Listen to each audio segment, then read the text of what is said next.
Before we dive into the next exciting story, drop a comment below and let me know, what time is it where you're watching from? I'm curious to see where everyone's tuning in from around the world. We thought we knew the Ozarks.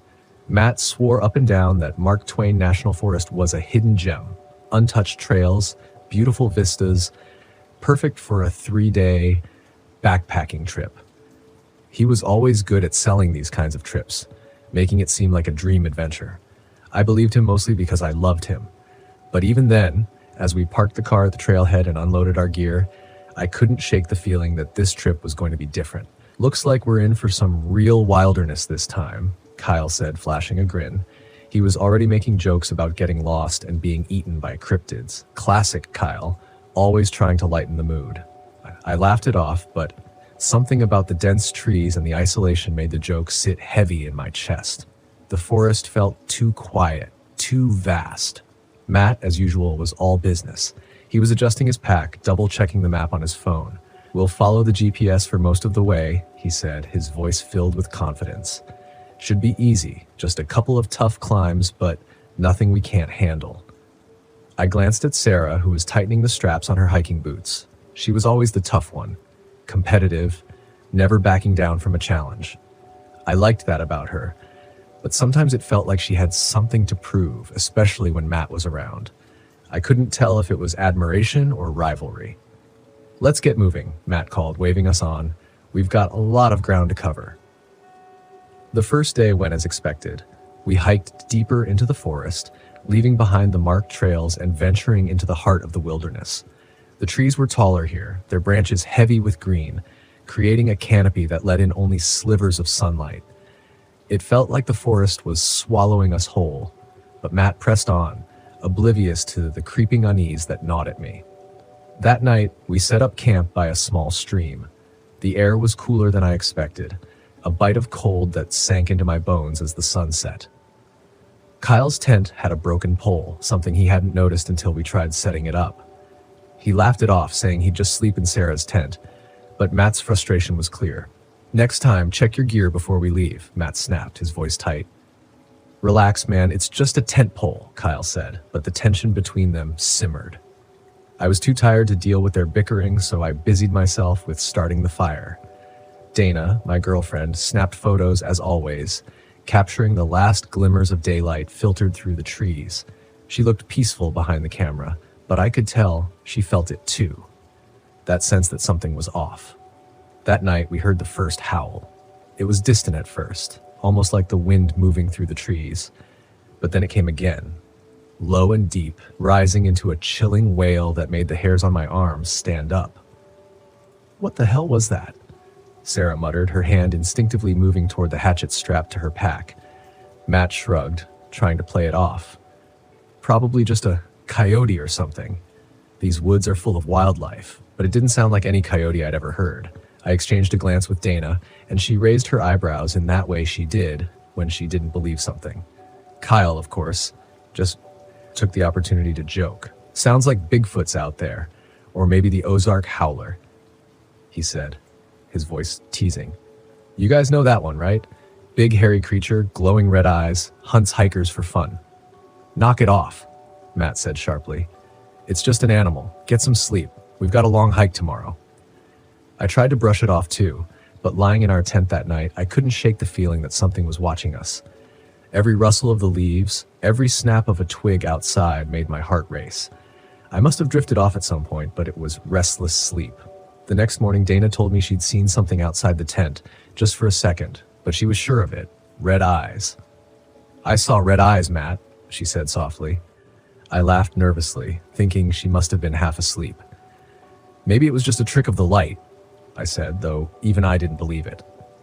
I hadn't told anyone about the dreams I'd had, the sensation of being watched, hunted, like we were intruding on something that didn't want us there. Day 2 was worse. The forest grew denser, the path less defined, and the GPS signal flickered in and out. At one point, we lost it completely. Matt insisted he could still navigate using the map, but the landscape wasn't matching up with anything. The trees felt wrong, closer somehow, like they were moving in on us. The air grew colder, and the silence pressed down like a weight. "We're lost," Sarah said flatly, glaring at Matt. "We're not lost," he snapped back. "I know where we are." But he didn't. None of us did. That night we found claw marks on the trees, deep gouges like something had raked through the bark with claws far larger than any animal should have. Dana's hands trembled as she took pictures, but Matt dismissed it. "Could be a bear," he said, though the unease in his voice was obvious. "That's not a bear," Kyle muttered, his earlier joking tone gone. He stared at the claw marks, his face pale. "This is messed up, man. Maybe we should turn back." "We're not turning back," Matt said, his voice rising. "We've come this far. We stick to the plan." The argument that followed was inevitable. Sarah sided with Kyle, saying we were unprepared and it wasn't worth the risk. Dana stayed quiet, but I could see the fear in her eyes. Matt, stubborn as ever, refused to admit we were in over our heads. We set up camp again that night, and the howling returned. This time it was closer, louder, the sound reverberating through the trees like something was circling us. I barely slept, and when I did, I dreamt of those red eyes watching us from the darkness. In the morning we found more signs. Animal carcasses torn apart, strewn across the ground. Deer, mostly, their bodies mangled in ways that didn't make sense. No predator would kill like that, not for food. It was like something had ripped them apart for fun. Kyle was the first to voice what we were all thinking. "It's the howler, man. I'm telling you, this place is messed up." Matt, as always, refused to believe it. "It's just a predator, wolves maybe." "There are no wolves in the Ozarks," Sarah said, her voice shaking. "Not anymore." We kept moving, but the howls followed us, louder, closer. By late afternoon, we knew we weren't alone. We were being hunted. It was just before dusk when we saw it. We stopped to rest, setting our packs down near a small clearing. That's when Dana froze, her camera slipping from her hands. "Matt," she whispered, "behind you." I turned just in time to see it step out of the trees, hulking, shadowy, with glowing red eyes that burned through the dim light. Its body was massive, covered in thick dark fur, but its shape was wrong. Twisted, like something caught between animal and something more. The howl that followed was like nothing I'd ever heard. A deep, guttural sound that shook me to my core. It didn't charge, it didn't attack. It just stood there, watching, as if daring us to move. We didn't. "What the hell is that?" Kyle's voice was barely a whisper, his face drained of color. "It's not real," Matt muttered, but his voice lacked conviction. Dana grabbed my arm, her fingers digging into my skin. "We have to go," she said, her voice trembling now. The creature tilted its head, almost curious, its red eyes glowing brighter. Then, with one last bone-chilling howl, it slipped back into the trees. We didn't wait to see if it would return. We packed up in record time and started moving fast. Too fast. The light was fading, and we were stumbling over roots and rocks, our breath coming in short, panicked gasps. That night, we didn't set up camp. We just kept walking, desperate to put distance between us and whatever that thing was. The howls continued. Closer, always closer. When dawn finally broke, we stumbled upon an old ranger's cabin. Its roof caved in, the windows shattered. It wasn't much, but it was shelter. We collapsed inside, too exhausted to keep going. For the first time in hours, the howling stopped. Matt stared at the floor, his face pale, his hands shaking. "It's not real," he whispered over and over again, like a broken record. But we knew better. We had heard it, seen it. The Ozark howler was real, and it had let us live, for now. As we sat in that ruined cabin, the forest watching, waiting, I realized we hadn't escaped. Not really. The howler was still out there, somewhere in the shadows, and it was only a matter of time before it came back. My name is Logan Hayes, and back in 2023, I decided to take my RV up to Glacier National Park in Montana. Being a freelance photographer had its perks. I could work anywhere, and I had a penchant for capturing untouched landscapes. I thought a solo trip would not only boost my portfolio, but also give me a much-needed break from city life. I'd been on the road for a few days, enjoying the serene beauty of the mountains and the crisp, clean air. The park was less crowded than usual, which was perfect for someone like me who enjoyed solitude. I set up camp near a quiet spot overlooking a glacier lake. The view was postcard perfect, and I couldn't help but chuckle at the thought that my friends were stuck in cubicles while I had this paradise all to myself. Guess the early bird really does get the worm, or in this case, the perfect shot, I mused to myself. After a day of hiking and snapping photos, I returned to my RV to find a note pinned to the door. It read, "Beautiful place, isn't it? Be careful out here." No signature, nothing else. I glanced around but saw no one. It struck me as odd, but I shrugged it off, thinking it was probably some local's way of being friendly, or maybe trying to spook the tourists. Either way, I wasn't going to let it ruin my mood. The next morning, I headed to a nearby trail recommended by a ranger I had chatted with earlier. "You'll find some rare wildlife if you're lucky," he'd said. As I trekked deeper into the forest, the trees seemed to close in around me. The sounds of birds and rustling leaves provided a soothing soundtrack, and I felt at ease. About an hour into the hike, I came across an old, weathered cabin. It wasn't on any map I had, and I hadn't heard anyone mention it. Curiosity got the better of me. I approached the cabin, noticing that the door was slightly ajar. Probably abandoned, I thought. Still, I knocked. No answer. I pushed the door gently, and it creaked open. Inside, the cabin was cluttered with various trinkets, old lanterns, fishing gear, and dusty furniture. On a table lay a collection of photographs. I picked one up and felt a chill run down my spine. It was a picture of me setting up my RV. Another showed me hiking earlier that day. "This can't be," I whispered, my mind racing. Someone had been watching me, documenting my every move. I heard footsteps outside. Panicking, I quickly placed the photo back and hid behind a large cabinet. The door swung open and a man walked in, humming an off-key tune. He was tall, with unkempt hair, wearing a worn-out flannel shirt. He carried a hunting knife on his belt and had a rifle slung over his shoulder. "Got some good shots today," he mumbled to himself, laying down a camera on the table. My camera. I instinctively felt for my backpack. It was gone. How had he taken it without me noticing? My heart pounded so loudly I was sure he could hear it. He started flipping through the photos on the camera, chuckling. "You have a good eye," he said aloud as if speaking to me directly. "Shame you'll be leaving so soon." I needed to get out of there. Slowly, I inched toward the back door, keeping my eyes on him. Just as I reached for the doorknob, it squeaked. He turned abruptly. "Who's there?" he demanded, his jovial demeanor vanishing. Thinking quickly, I said, "Just a lost hiker." Didn't mean to intrude. I stepped out from behind the cabinet, hands raised. He eyed me suspiciously. "Lost, huh? These woods aren't safe for people who don't know their way." I forced a laugh. "Tell me about it. I must have taken a wrong turn somewhere." He glanced at the camera and then back at me. "You take good pictures." "Thanks," I replied cautiously. "I actually came looking for wildlife to photograph." "Wildlife, you say?" He smirked. "Sometimes the most dangerous creatures aren't animals." I swallowed hard. Well, I should probably get going before it gets dark. He blocked the doorway. "I'm afraid I can't let you do that." My mind raced for a way out. "Why is that?" I asked, trying to keep my voice steady. He tapped the knife on his belt. "You see, folks around here don't take kindly to trespassers." I needed to distract him. "I didn't see any no trespassing signs. Maybe I can make it up to you. I have some supplies back at my RV, food, even some good coffee." He seemed to consider this. "Coffee, huh? Been a while since I had a decent cup." "Absolutely," I said, seizing the opportunity. "Let's head over, and I'll brew you the best cup you've had in years." He nodded slowly. "All right, but no funny business." "Of course not," I assured him. We walked back toward my campsite. I tried to keep the conversation light. "So, do you live out here all alone?" He glanced at me. "Been out here for years. The forest provides everything I need." "Must be peaceful," I commented. He chuckled. "You'd be surprised." We arrived at my RV, and I gestured for him to take a seat outside. "I'll just grab the coffee from inside." He stood by the door. "I'll come with you."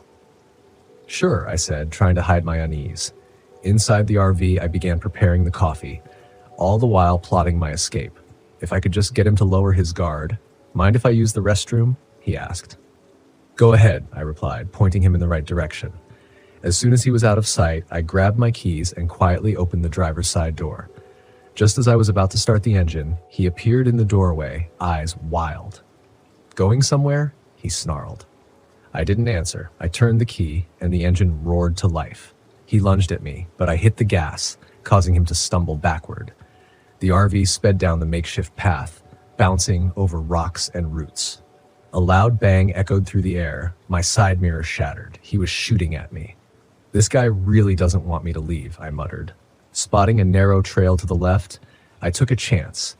The RV barely fit between the trees, branches scraping against the sides like fingernails on a chalkboard. Finally, the dense forest began to thin. I burst onto a paved road. I didn't stop until I reached a ranger station several miles away. I stumbled inside, out of breath. "There's a man out there. He attacked me," I managed to say. The rangers exchanged glances. "Calm down and tell us what happened," one of them said. I recounted the events, and they listened intently. When I mentioned the cabin, one of the rangers frowned. "There's no cabin out there, at least none that's supposed to be occupied." Another ranger chimed in. "We've had reports of missing hikers in that area." They immediately dispatched a team to investigate. I insisted on going with them to point out the location. As we arrived, the cabin looked eerily quiet. The door was closed, no signs of life. The rangers approached cautiously, weapons drawn. They signaled for me to stay back. After a few tense minutes, they emerged. "Place is empty," one of them said, "but you need to see this." Inside, the cabin had been cleared out. No photos, no belongings, nothing. It was as if no one had ever lived there. "He was here," I insisted. "He had photos of me, of others." One of the rangers found a hidden trapdoor beneath a rug. Opening it revealed a cellar filled with personal items, backpacks, clothing, cameras, all belonging to different people. "This doesn't look good," a ranger muttered. They continued to search and found a map marked with various locations around the park. "These are campsites," I pointed out. "He might be targeting more people." The rangers called for backup and began collecting evidence. As we exited the cabin, a chilling thought struck me. "He knew you'd come," I said. "That's why he left." "Don't worry," a ranger assured me. "We'll find him." Over the next few days, the park was closed as authorities conducted a thorough search. They discovered more hidden spots, a network of cabins and tunnels. It became clear that the man had been operating in the area for years, preying on unsuspecting campers and hikers.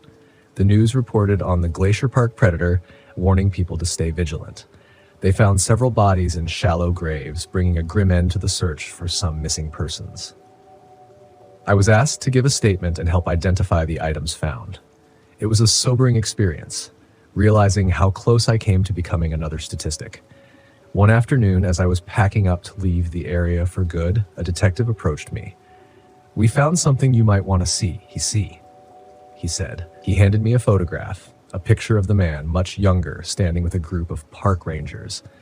"His name is Thomas Hale," the detective explained, "former ranger who went off the grid after being suspected of misconduct." "Why wasn't he caught before?" I asked. "He was clever, knew the land better than anyone," the detective replied. "Used his knowledge to avoid capture." I nodded, absorbing the information. "So what's next?" "We'll keep searching, but with the terrain and his skills, it won't be easy."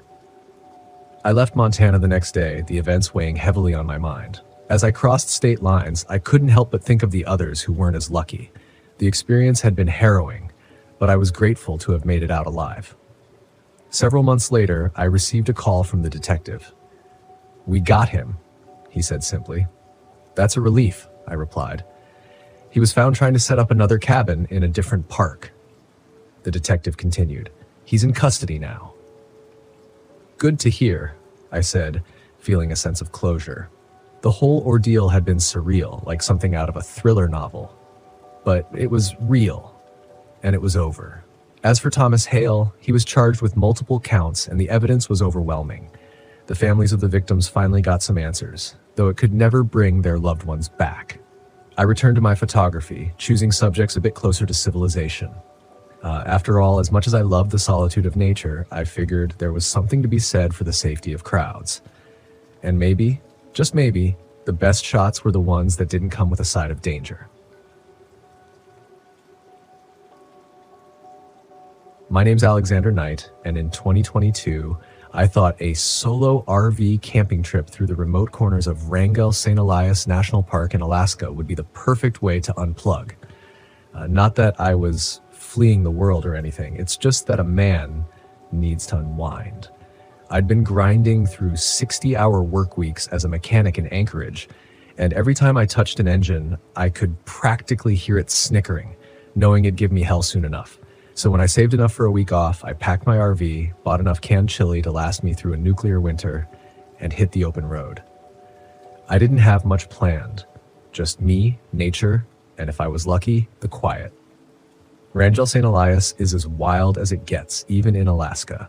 The roads are mostly gravel, so you're bumping along for miles with no cell reception, no gas stations, just miles of towering peaks and forests dense enough to swallow you whole. I arrived at the spot I had scouted online, some barely marked pull-off by a river with a breathtaking view of Mount Blackburn.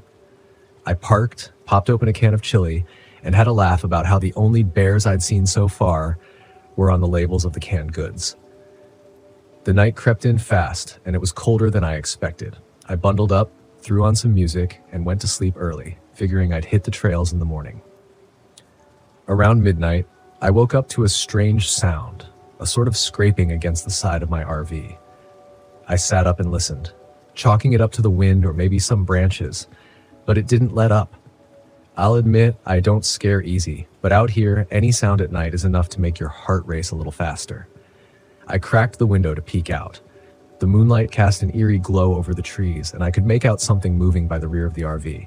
My mind went straight to bear, Benet, so I grabbed my flashlight and shone it through the back window, hoping to catch a glimpse and maybe scare it off.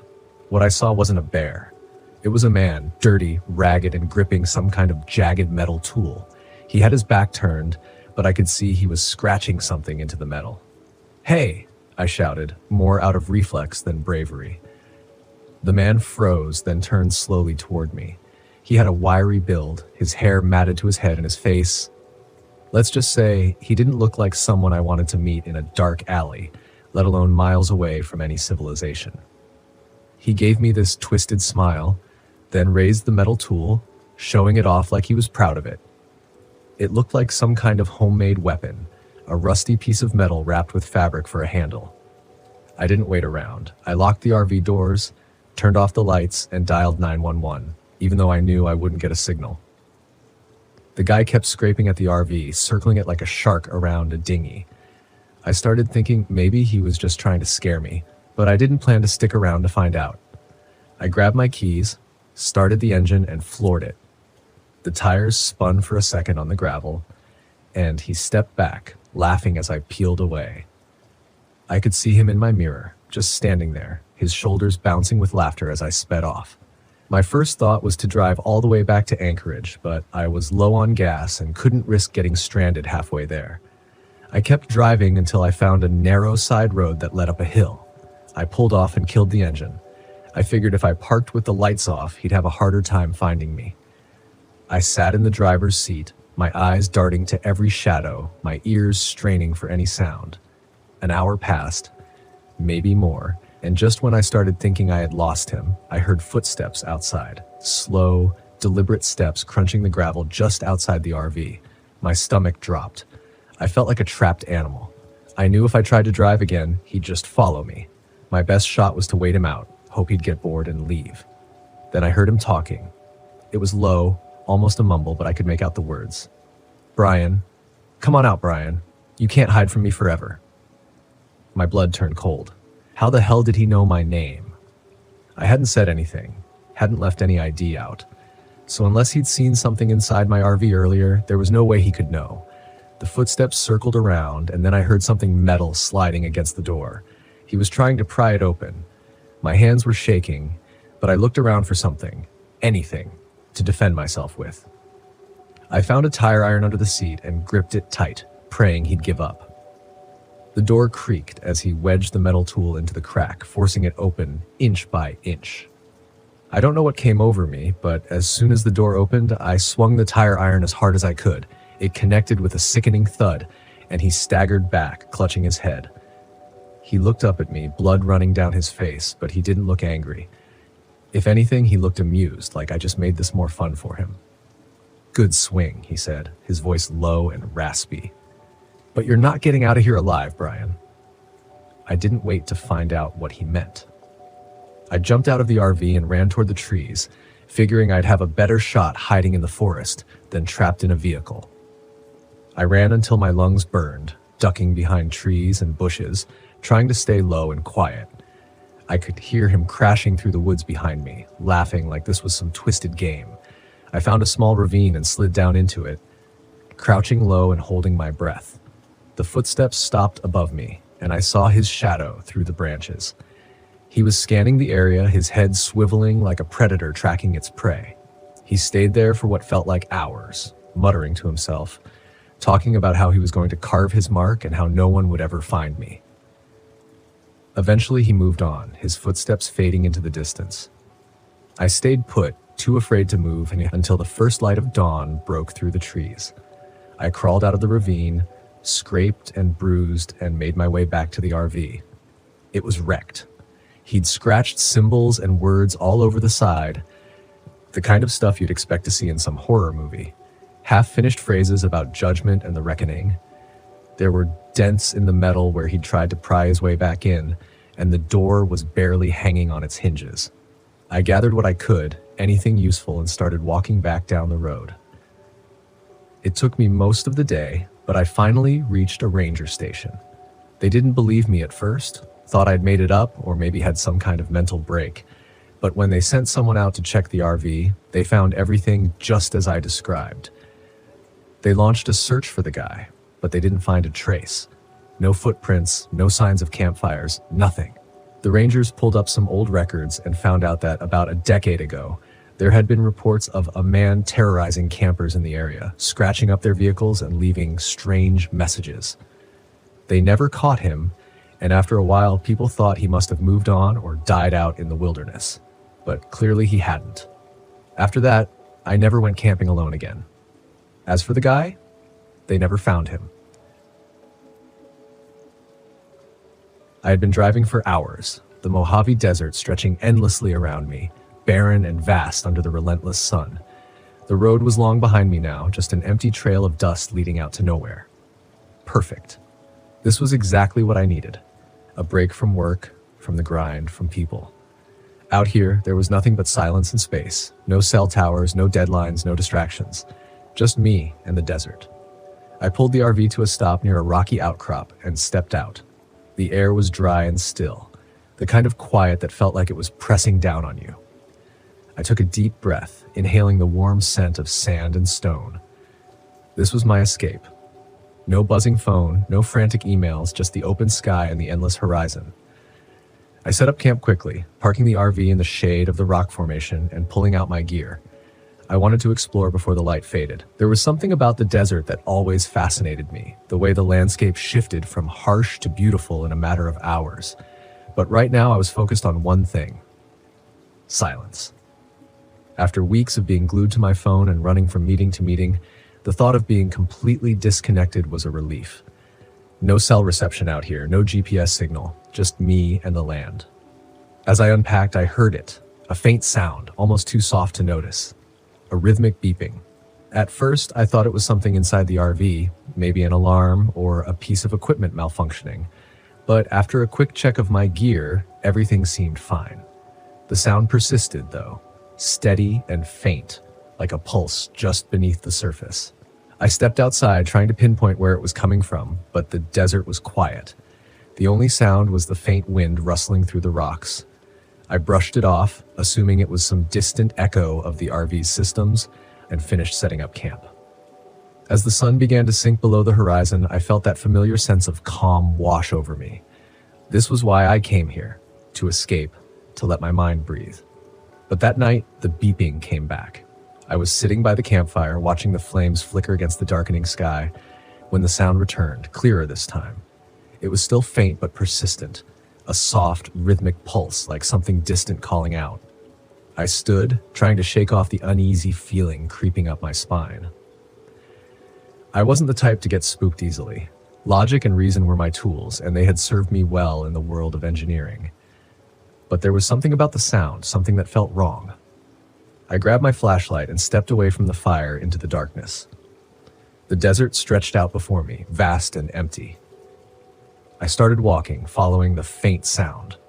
The rhythmic pulse grew louder as I moved away from the RV. For a while, I saw nothing but sand and rock. The beeping seemed to fade, then grow louder again, like it was moving with me, always just out of reach. I kept walking, the beam of my flashlight cutting through the night, but every time I thought I was getting closer, the sound slipped away. Finally, I stopped. My pulse was racing now, my breath coming in short, sharp bursts. The beeping had faded again, leaving me standing alone in the middle of the desert. The silence around me was heavy, almost suffocating. I turned back toward the RV. The fire still glowed faintly in the distance as I walked. The beeping returned, faint but steady like a distant heartbeat. The next morning, the sound was gone. The desert was still quiet as if nothing had happened. I told myself it was just my mind playing tricks on me. Isolation could do that. The vast emptiness of the desert, the absence of any familiar sounds. It could mess with your head. I decided to hike further out, hoping to clear my mind. The landscape stretched endlessly in every direction, the sun already beating down on the sand. I grabbed my gear, making sure I had plenty of water, and started walking toward a rocky ridge I had spotted in the distance. Halfway there, I saw him, a man walking toward me from the opposite direction, his figure small against the endless desert. I hadn't expected to see anyone out here. This was a remote area, far off the beaten path. As the figure grew closer, I could make out an older man, his clothes worn and dusty, his face lined and weathered from the sun. "Hey," I called out, raising a hand as we approached each other. The man nodded, his eyes distant, almost vacant. "You camping out here alone?" he asked, his voice hoarse. "Yeah, just me," I said, a little taken aback by his bluntness. "I've been walking for days," he said, his eyes scanning the horizon. "You heard it yet? The signal?" I blinked, unsure if I'd heard him right. "The signal?" He nodded, his expression grim.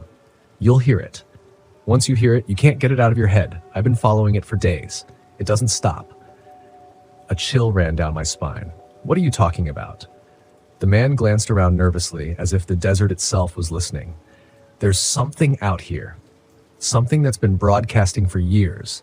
It gets inside your head. Starts with the beeping, then it gets louder. You'll see." I stared at him, unsure of what to say. He looked dehydrated, sunburned, like he'd been wandering the desert for days without rest. I offered him some water, but he shook his head and started walking again, heading back the way he came without another word. I stood there, watching him disappear into the distance, his words echoing in my mind. Once you hear it, it doesn't stop. That night, the beeping was louder. I couldn't ignore it anymore.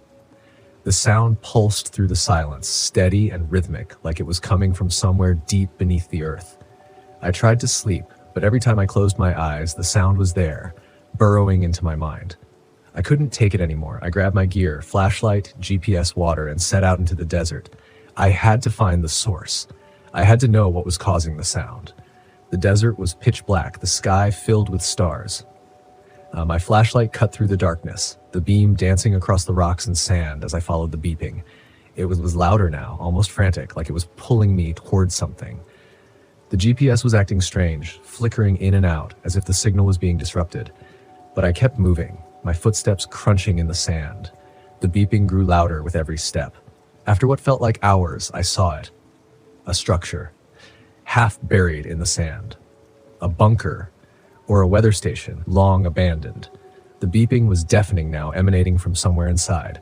I hesitated, standing at the entrance of the bunker. The door was ajar, rusted and creaking in the wind. Everything in me screamed to turn back, to leave and forget about the sound. But I couldn't. The signal was pulling me in. I stepped inside. The air in the bunker was stale, suffocating. My flashlight flickered as I moved through the narrow corridor, the walls lined with rusted equipment and old, faded maps. The beeping was louder now, echoing through the metal walls, vibrating in my chest. At the end of the corridor, I found a small room. In the center, there was an old radio tower, its equipment still faintly powered by some unknown source. But that wasn't what caught my attention. On the walls were symbols, strange, intricate markings that looked like they had been carved into the metal.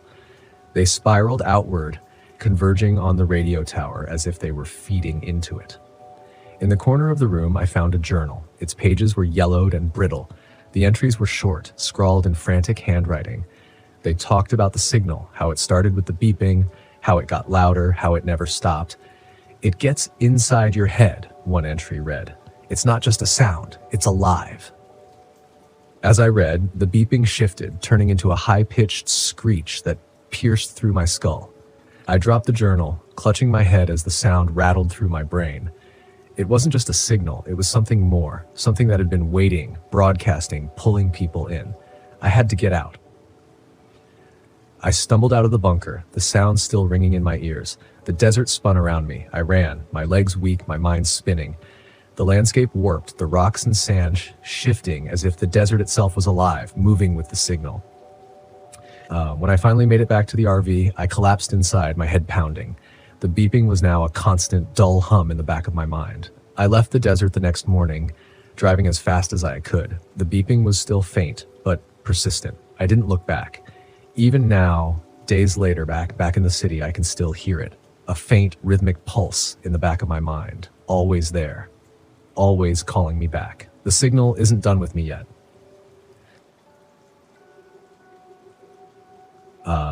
My name is William Lewis, and in 2016, I took my RV up to Wrangell-St National Park in Minnesota for a bit of peace and quiet. Being cooped up in an office staring at code all day can make a guy crave some real-world bugs. You know, the kind that don't crash your system but buzz around your head. I'd been feeling the weight of deadlines and endless meetings, so a solo trip sounded like the perfect antidote. I packed my fishing gear, loaded up on supplies, and hit the road. The idea was to disconnect from emails and reconnect with nature. Maybe even catch a fish big enough that I wouldn't have to exaggerate its size later. The drive was long but therapeutic. Trees replaced skyscrapers and the air became crisp and pine-scented. By the time I reached the park entrance, the sun was dipping low, casting golden hues over the vast expanse of lakes and forests. I found a secluded spot by a lake, parked the RV, and set up camp. The silence was comforting, a natural lullaby I hadn't heard in years. The first couple of days were bliss. I hiked the trails, fished, caught nothing, but that's between us, and even tried my hand at photographing wildlife. It was on the third day that things took an odd turn. I was sitting by the campfire, attempting to roast marshmallows without setting them ablaze, a skill I clearly hadn't mastered, when I noticed a light flickering deeper in the woods. It was faint, but definitely there. I figured I wasn't alone out here, which was odd given the remoteness of my location. Maybe another camper had the same idea of escaping the grind. Curiosity piqued, I decided to check it out. Grabbing my flashlight and pocket knife, because that's what every horror movie tells you to do. Right, I ventured into the trees. As I walked, I couldn't shake the feeling that something was off. The usual sounds of the forest were muted, as if the wildlife had decided this was a good time for a coffee break. After about 10 minutes, I came upon a small clearing. In the center stood a makeshift cabin, more of a shack, really, cobbled together with old timber and sheet metal. The light was coming from inside. I thought about calling out, but decided against it. Instead, I moved closer, trying to be as quiet as a guy in hiking boots can be. Peering through a gap in the wooden panels, I saw a man hunched over a table, meticulously arranging various items. At first glance, it looked like he was sorting tools, but then I noticed something that made my stomach churn. Laid out on the table were wallets, watches, and even a few passports, personal items that didn't belong in a place like this. A floorboard creaked under my weight, and the man snapped his head toward the wall. Panic surged through me, and I ducked behind a tree. After a few tense moments, I heard the door swing open. "Who's out there?" A gruff voice called. "I know someone's there." I held my breath, hoping he'd dismiss the noise as a raccoon or the wind. Instead, I heard footsteps crunching leaves, getting closer. It was then I realized that my little escapade had turned into something far more sinister. Deciding that retreat was the better part of valor, a fancy way of saying I was ready to bolt, I began to backtrack quietly. But fate, having a twisted sense of humor, had other plans. My foot snagged on a root and I went down hard, the flashlight slipping from my grasp and clattering against a rock. "Over here," the man shouted, now sounding alarmingly close. Scrambling to my feet, I abandoned any pretense of stealth and ran. Branches whipped against my face and the underbrush clawed at my legs. Behind me, I could hear him pursuing, his heavy footsteps matching my frantic pace. Bursting through the trees, I spotted the faint glow of my campfire embers ahead. If I could just reach the RV, I might have a chance. I dashed toward it, lungs burning, every muscle urging me forward. I reached the RV and yanked the door open, slamming it shut behind me. My hands trembled as I locked it, but I knew a locked door wouldn't stop someone determined. Fumbling, I searched for my keys to start the engine. A loud thud echoed from the side of the RV, followed by the man's voice. "You can't hide in there forever." "Watch me," I yelled back, immediately regretting giving away my exact position. The engine roared to life. Thankfully, the old girl didn't pick now to have a mechanical issue. Throwing the RV into gear, I hit the gas. The vehicle lurched forward, knocking over my neatly arranged campsite. In the side mirror, I caught a glimpse of the man. He stood there, illuminated by the RV's taillights, an expression of cold fury on his face. Just when I thought I was putting distance between us, a shot rang out. The back window shattered, glass spraying the interior. I ducked instinctively, the RV swerving dangerously on the narrow path. So much for a peaceful retreat. I kept driving, maneuvering the RV through the dark forest road, branches scraping against the sides like skeletal fingers.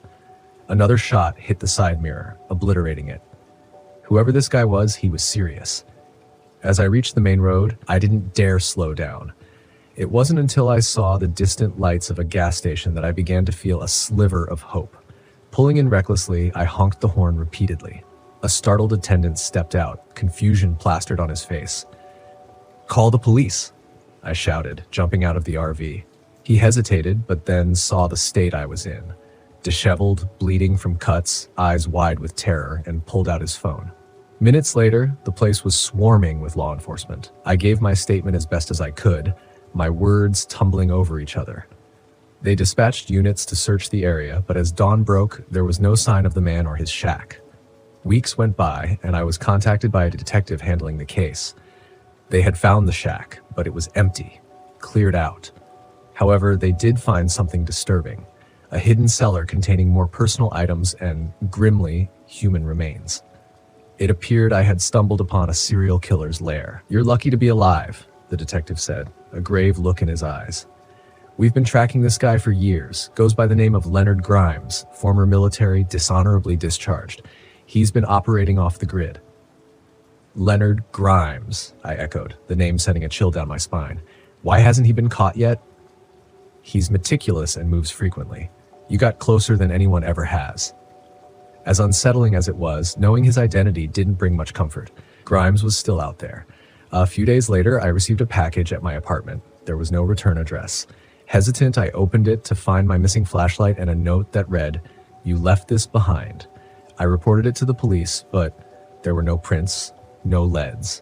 It was a taunt, a reminder that he hadn't forgotten about me. I've never been a superstitious man. Ghosts, spirits, curses, all of it felt like nonsense. My wife, Sarah, was the opposite. She loved all that mystical, spiritual stuff. She'd go on and on about how some places had energies or how she could feel something otherworldly when we'd visit a new place. I used to tease her for it. I didn't mean anything by it. I just never took it seriously. Now, I wish I had. It's been almost a year since Sarah died. I still don't know how to talk about it. I don't talk about it, really. I just packed up the RV one day and decided to drive to get away from everything. Her voice, her smile, the way she used to look at me when I'd roll my eyes at her hippie nonsense. It was all too much to deal with, so I left. I wasn't running from her memory exactly. More like I was trying to outrun the guilt that came with it. Sarah always wanted to visit the desert, especially the Navajo Nation. She said Monument Valley was one of the most spiritual places in the world. I never took her. Work got in the way, or my cynicism did. Either way, it never happened. And now, with nothing but miles of empty road ahead of me, I found myself driving right into that part of the world. Maybe it was my way of making up for it. The landscape around me was beautiful in an eerie, desolate way. Massive red rocks rising out of the desert, mesas silhouetted against the setting sun. The kind of place that made you feel small, insignificant. I parked the RV in a remote spot off an unmarked dirt road. No other campers around, just the endless stretch of desert and the towering rock formations in the distance. It was quiet, peaceful even. I thought maybe I'd finally get a decent night's sleep. I stepped out and walked a bit around the RV, taking in the silence. The air was cool, the sky already darkening with the stars beginning to shimmer into view. Sarah would have loved it. As I sat by the small campfire I'd built, poking at the flames, I thought I heard something in the distance. A howl, maybe. Coyotes. I figured it was nothing unusual in a place like this, but the sound was strange, more like a scream than an animal call. I shrugged it off, telling myself it was just the wind. Still, it gnawed at me. Something about the isolation felt different tonight, heavier. I tried to shake the feeling and headed back into the RV.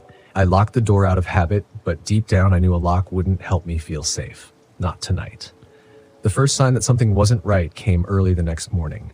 I'd been outside sipping my coffee and watching the sun rise over the desert when I noticed the tracks. Big, too big to be a coyote. Canine-like, sure, but the prints were deeper, more defined, and there were too many of them. They were circling the RV in a wide arc. I crouched down to get a closer look. The spacing was wrong, like whatever had made them had a stride far longer than any normal animal. I shook my head. Probably a wolf, I reasoned, even though they weren't supposed to roam this part of the desert. Or maybe a large dog from a nearby ranch. Either way, I wasn't about to get spooked over some tracks. I spent the day hiking, taking in the massive rock formations and the endless red sands. The wind carried whispers through the valleys, but I ignored it. I refused to let my mind play tricks on me. This was supposed to be my reset, my chance to process everything and finally move on. But that night, as the firelight flickered in front of me, I couldn't ignore the feeling that I wasn't alone. The coyotes started up again, at least I assumed they were coyotes, but the howls were different this time. Longer, more drawn out, closer. I told myself it was nothing. Tried to focus on the crackling fire, but the unease crept in anyway. Then I saw it. Out of the corner of my eye, I noticed movement on the ridge not far from the RV. A figure, tall, humanoid, but wrong somehow. It moved with a jerky, unnatural gait, like it didn't quite know how to walk. I blinked, and it was gone. Swallowed by the shadows. My heart raced. I stood trying to peer into the darkness, but there was nothing out there. Just empty desert. The howl stopped, replaced by an eerie, oppressive silence. I doused the fire quickly and retreated into the RV, locking the door behind me. I laughed at myself, a grown man terrified by shadows in the night. I was just exhausted, that was all. Grief and exhaustion made you see things that weren't there. I repeated that to myself as I crawled into bed, but I couldn't shake the sense that something was watching me. The next morning, I found more tracks. This time, they weren't just around the RV, they led right up to the windows, pressed deep into the sand, circling the vehicle like a predator stalking its prey. I stared at them, unease curdling in my stomach. These prints were bigger than the ones from yesterday. Deeper, too. Something was out here. Something that was getting bolder. I decided to leave. That morning, I packed up my things, double-checked the tires on the RV, and set the GPS for the nearest town. But as soon as I hit the ignition, the engine sputtered. It wouldn't start. "Come on, not now," I muttered, trying again. Nothing. I went outside to check the engine, hoping it was something simple, but when I popped the hood, everything looked fine. There was no reason for the RV to stall like this. Yet, there I was, stuck in the middle of nowhere with no cell signal and no way to leave. As the day wore on, that strange feeling of being watched never left. I kept glancing over my shoulder, certain I'd catch sight of that figure again, but the desert was still dead quiet. That night, it came closer. I heard it long before I saw it. Footsteps outside the RV, soft at first, but growing heavier, more deliberate. Something was walking around, pacing as if deciding what to do next. I stayed perfectly still inside, listening as the footsteps circled the RV, stopping near the windows. Then came the scratching. At first, I thought it was a branch scraping against the side of the RV, but the sound was too methodical. It came in short bursts, like claws dragging across metal, testing the strength of the walls. I grabbed the flashlight and crept to the window, slowly pulling back the curtain just an inch. My breath caught in my throat. There, outside in the dark, was the figure I had seen on the ridge. But it was clearer now, standing in the moonlight, just feet from the RV. It wasn't human. At least not anymore. It looked like a man, but its limbs were wrong, too long, too thin. Its skin was stretched tight over its bones, and it was shifting, contorting, flickering between the face of a man and that of a coyote. It stopped scratching and turned toward the window as if it could sense me watching. Its eyes, yellow and gleaming, locked onto mine for a moment. Time seemed to freeze. Then it bared its teeth in a sickening grin. I staggered back, heart pounding in my chest, and stumbled toward the door. I had to get out, had to run. But as soon as my hand reached for the latch, I heard it. "Mark," I froze. "Mark, it's me." The voice, it was Sarah's, soft, familiar, and filled with the love I hadn't heard in almost a year. I turned slowly, staring at the window. The figure outside had disappeared, but the voice lingered, echoing in the night. "Mark, come outside, please." I shook my head, tears burning in my eyes. No, it couldn't be. It was impossible. Sarah was gone. She was gone. But the voice, it sounded so real. I pressed my hands to my ears, squeezing my eyes shut. "No," I whispered. "No, no, no." The voice grew louder, more insistent. "Mark, come to me." I fell to my knees, clutching my head as the scratching returned, more violent this time, as if the creature was trying to claw its way inside. But I didn't open the door. I didn't go outside. The next morning, everything was quiet. No scratches, no footsteps, no voice. I stepped outside, and the desert was calm again. The tracks erased by the wind. The RV started without a hitch. I drove away from Monument Valley, leaving the cursed land behind. But the memory of that night, the voice of my wife, the creature in the dark, has followed me ever since. Some things can't be explained. Some things I realize now should never be disturbed. My name is Charlotte Lane, and I was 25 when this happened. It was the summer of 2020, and I was in Greenbrier Valley, West Virginia, filming a documentary on Appalachian folklore. I thought I knew what I was getting into, some spooky local history, beautiful landscapes, and maybe a few nervous laughs with my friends. I was wrong. Dead wrong. It all started with Elliot, my best friend since college. Elliot's a big guy with a soft heart and an even softer spot for ghost stories. He's the one who got me into the supernatural in the first place, which is how we ended up planning this trip to the abandoned Greenbrier ghost tracks. He called it the perfect setting for my project. Elliot's girlfriend, Marcy, wasn't so enthusiastic. She's sarcastic to the bone and has a knack for poking holes in everyone's plans. Haunted train tracks? Really? She scoffed when we pitched it. What's next? A seance in the Walmart parking lot. Still, she came along, probably because she didn't trust us to survive a weekend in the woods without her. Dan and Ruby rounded out the group.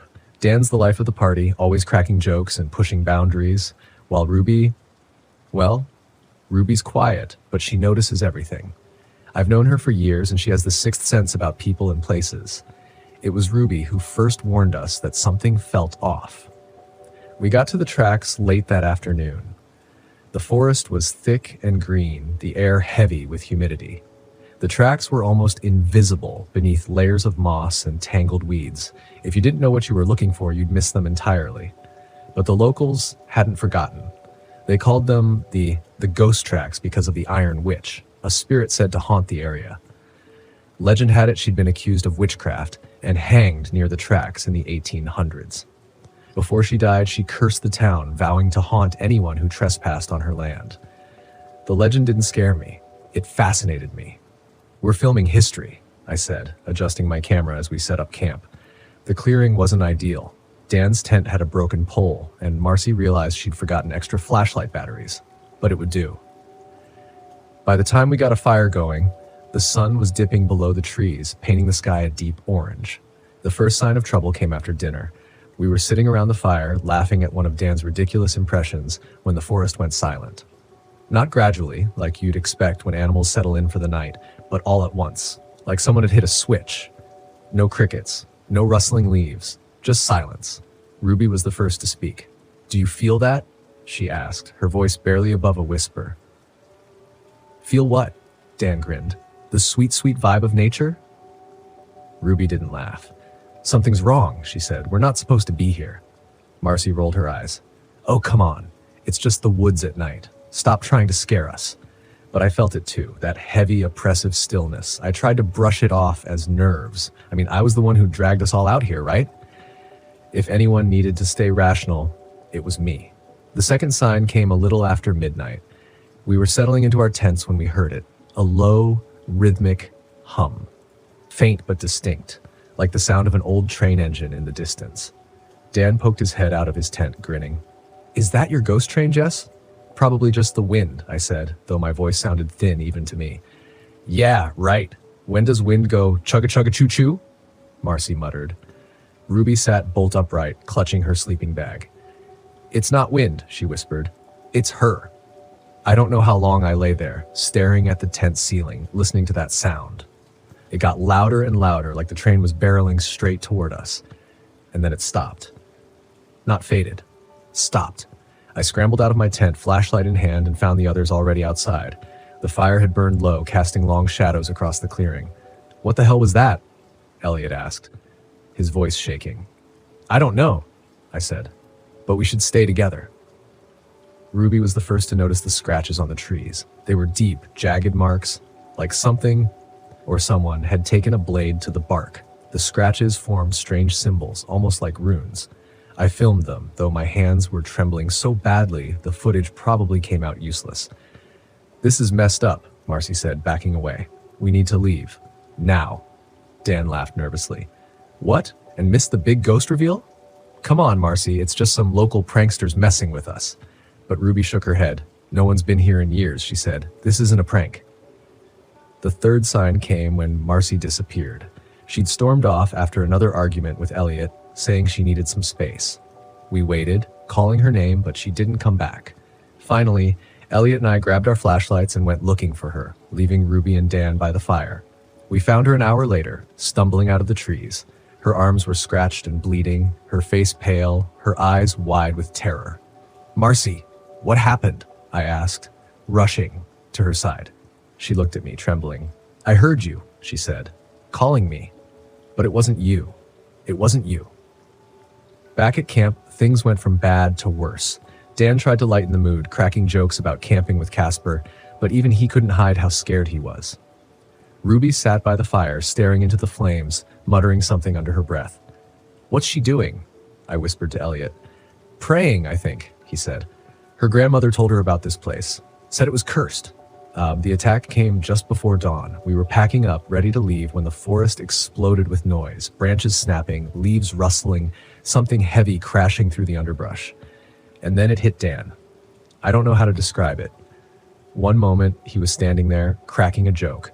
The next, he was flying backwards, slamming into a tree with a sickening crack. He screamed, clutching his leg, which was bent at an unnatural angle. "Get him up!" I yelled. But the thing, whatever it was, wasn't done. It circled us, its shadow flickering in the firelight. I caught glimpses of it. Long limbs, pale skin stretched tight over bones, and a face. God, that face. It wasn't human. Ruby saved us. She grabbed a knife from her bag, slicing her palm and letting her blood drip onto the ground. She chanted something in a language I didn't understand, her voice steady despite the chaos around us. The thing stopped, its head tilted, like it was listening. Then it vanished. We carried Dan out of the woods, Marcy supporting one side of him, Elliot and I taking the other. Ruby led the way, her bloody hand pressed to her chest. We didn't stop until we reached the road. Days later, I reviewed the footage. Most of it was unusable, shaky shots, too dark to see anything. But there was one clip that made my blood run cold. It showed me, standing by the fire, filming the group, and behind me, in the shadows, was the figure. It was watching us. I haven't been back to Greenbrier since. I don't think I ever will. But sometimes, late at night, I hear that hum again, the sound of a train that doesn't exist.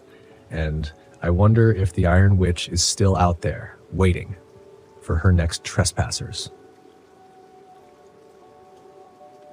My name is Benjamin Morgan, and I was 20 when this happened. It was late August 2023, and I had parked my RV in a remote section of Holly River State Park in West Virginia. I was there to film another episode for my YouTube channel, Trail Tales with Dylan.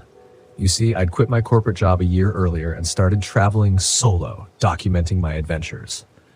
The views paid for the gas, and the quiet helped me forget the life I'd left behind. That's what I told myself anyway.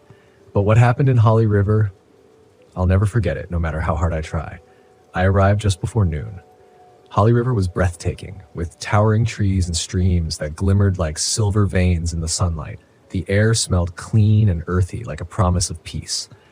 I pulled my RV into a spot deep in the park, far from the other campers. I wanted solitude, for the footage and, honestly, for myself. The site was perfect, tucked against a hollow surrounded by a thicket of ancient oaks. The moment I stepped out, I felt the stillness, a quiet so deep it pressed against my eardrums. I brushed it off as the charm of being away from civilization. While scouting for shots, I found something strange, a pile of stones near the base of a tree, half covered in moss. Among them was an old scuffed shoe. It was tiny, like it belonged to a child, and the leather was cracked with age. It gave me a weird chill, but I pocketed it for the sake of storytelling. Every mystery needs an artifact, I joked into the camera. I set up my gear, filmed some establishing shots, and cooked a simple dinner. The first night was calm, even peaceful, until it wasn't. I woke up to laughter. At first I thought it was part of a dream, a high-pitched giggle, the kind of sound kids make when they're playing tag. But it didn't stop. It danced outside my RV, faint and teasing. I grabbed my flashlight and stepped outside, expecting to see campers or maybe a group of teenagers messing around. There was no one, just trees and shadows. "Hello?" I called. My voice echoed back at me. The laughter stopped and the silence rushed in like a weight. The forest didn't feel serene anymore. It felt like it was holding its breath. I shook it off and went back to bed, telling myself it was just my imagination.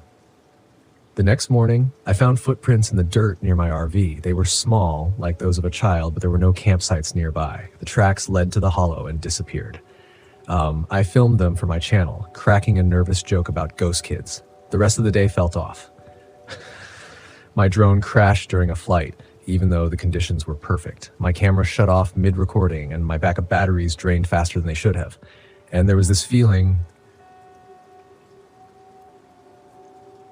like I was being watched.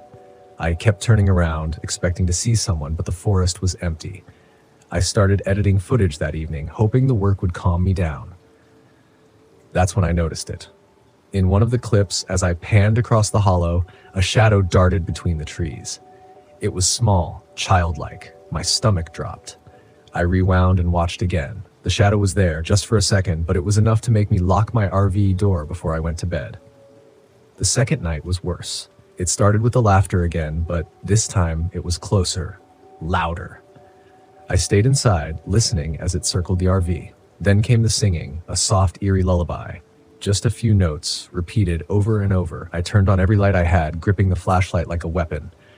The singing stopped and I thought it was over, until the knocking. Tap, tap, tap, tap. On the windows, on the door, on the walls.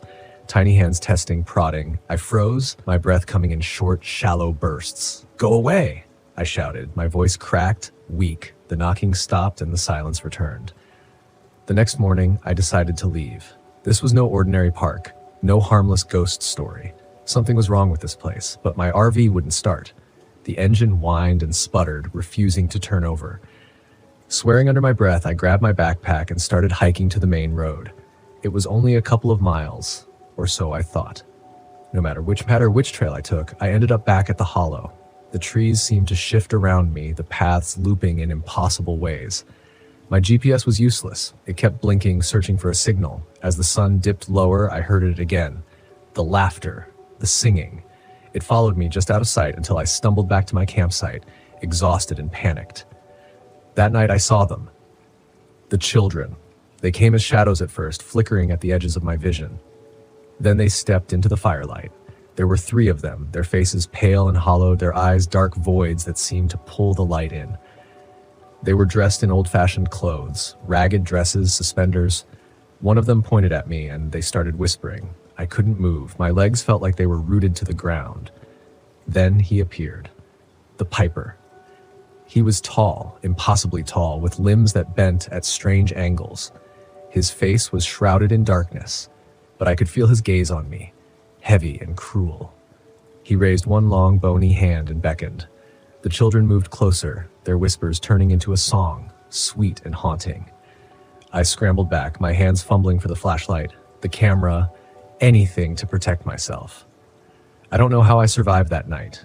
Maybe it was instinct, or maybe it was sheer stupid luck. But I remembered the shoe, the artifact I'd taken. Desperate, I threw into the fire. The flames roared higher, and the children screamed, their voices twisting into something inhuman.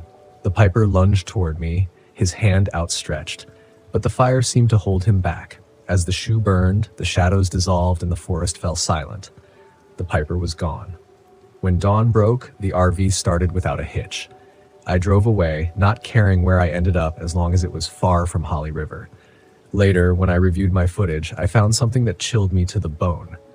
In one clip, as I filmed myself walking through the hollow, a figure loomed in the background, a tall, dark shape with unnaturally long limbs. The piper. I deleted the footage. Some things aren't meant to be shared. I don't camp alone anymore. My name is Matthew Turner, and in 2021, I decided to take a solo trip in an RV through Wyoming, stopping off in the Shoshone National Forest, just near the western border of Yellowstone. I'd never done anything like this before. Growing up in the city, camping was just about the farthest thing from normal in my world, but I had some time off I'd been wanting to use, and I thought, why not? Besides, I'd spent the past few years of my life glued to a screen at work. A guy deserves a break, right? So I borrowed my uncle's beat-up RV, threw in some gear, and mapped out my route. I wasn't looking for anything crazy, just a couple of nights in the wilderness, a few hikes, maybe a campfire or two. I had no experience, but I figured I'd take it slow. As I said, I was looking for peace and quiet. I parked the RV at a small, secluded spot just off a side road, miles from any other human being, or so I thought. There was something eerie about the stillness out there, but I brushed it off as city boy jitters. I set up my little campsite and took in the quiet that I'd been craving. For the first couple of hours, it was nice. I grilled up some burgers, drank a couple of beers, and stared up at the clear, star-filled sky. That's when I started to notice things that felt off. It was small stuff at first. I thought I heard crunching sounds coming from the woods around me, the snapping of branches that seemed too loud for a squirrel or deer. I glanced over my shoulder, feeling a bit ridiculous, but I didn't see anything, just the dark, dense forest, still and silent. I tried to shake off the feeling. This was the wilderness. There'd be animals, right? Still, something gnawed at me, a discomfort I couldn't shake. It wasn't long after that when I noticed something even stranger. I'd set my backpack down by the RV earlier in the night, but now it was gone. I searched around, cursing under my breath, thinking maybe I just misplaced it. But there it was, about 10 feet deeper into the woods, almost like someone had deliberately dragged it there. I laughed it off, told myself I was being paranoid, and retrieved it. An hour passed, and then I heard something different. It wasn't the sound of an animal or a broken branch this time. It was a faint, low laugh, like someone was chuckling under their breath just a few feet from me. I froze, my heart pounding as I strained to listen. The laugh was low, unsettling, almost like the person was mocking me. I spun around, flashing my headlamp in all directions, but there was no one there. I told myself it was just my imagination, that I was probably scaring myself out here alone in the dark. I went back to the RV and locked the door, pulling the blinds closed, figuring I'd just call it a night and wait for morning. But as I was lying in bed, I heard it again, closer this time. The laugh was soft, but clear. I held my breath, barely daring to move. It sounded as though someone was just outside the RV, right by the door. I stayed as still as I could, telling myself that it was just an animal, maybe a fox or a coyote making weird noises. Minutes passed, each one feeling like an eternity. And then, without warning, there was a loud knock on the side of the RV. 3 sharp knocks, like someone was demanding to be let in. I bolted upright, my heart in my throat. I grabbed my phone, realizing it was dead. Great, alone, unarmed, and unable to call for help. Then silence.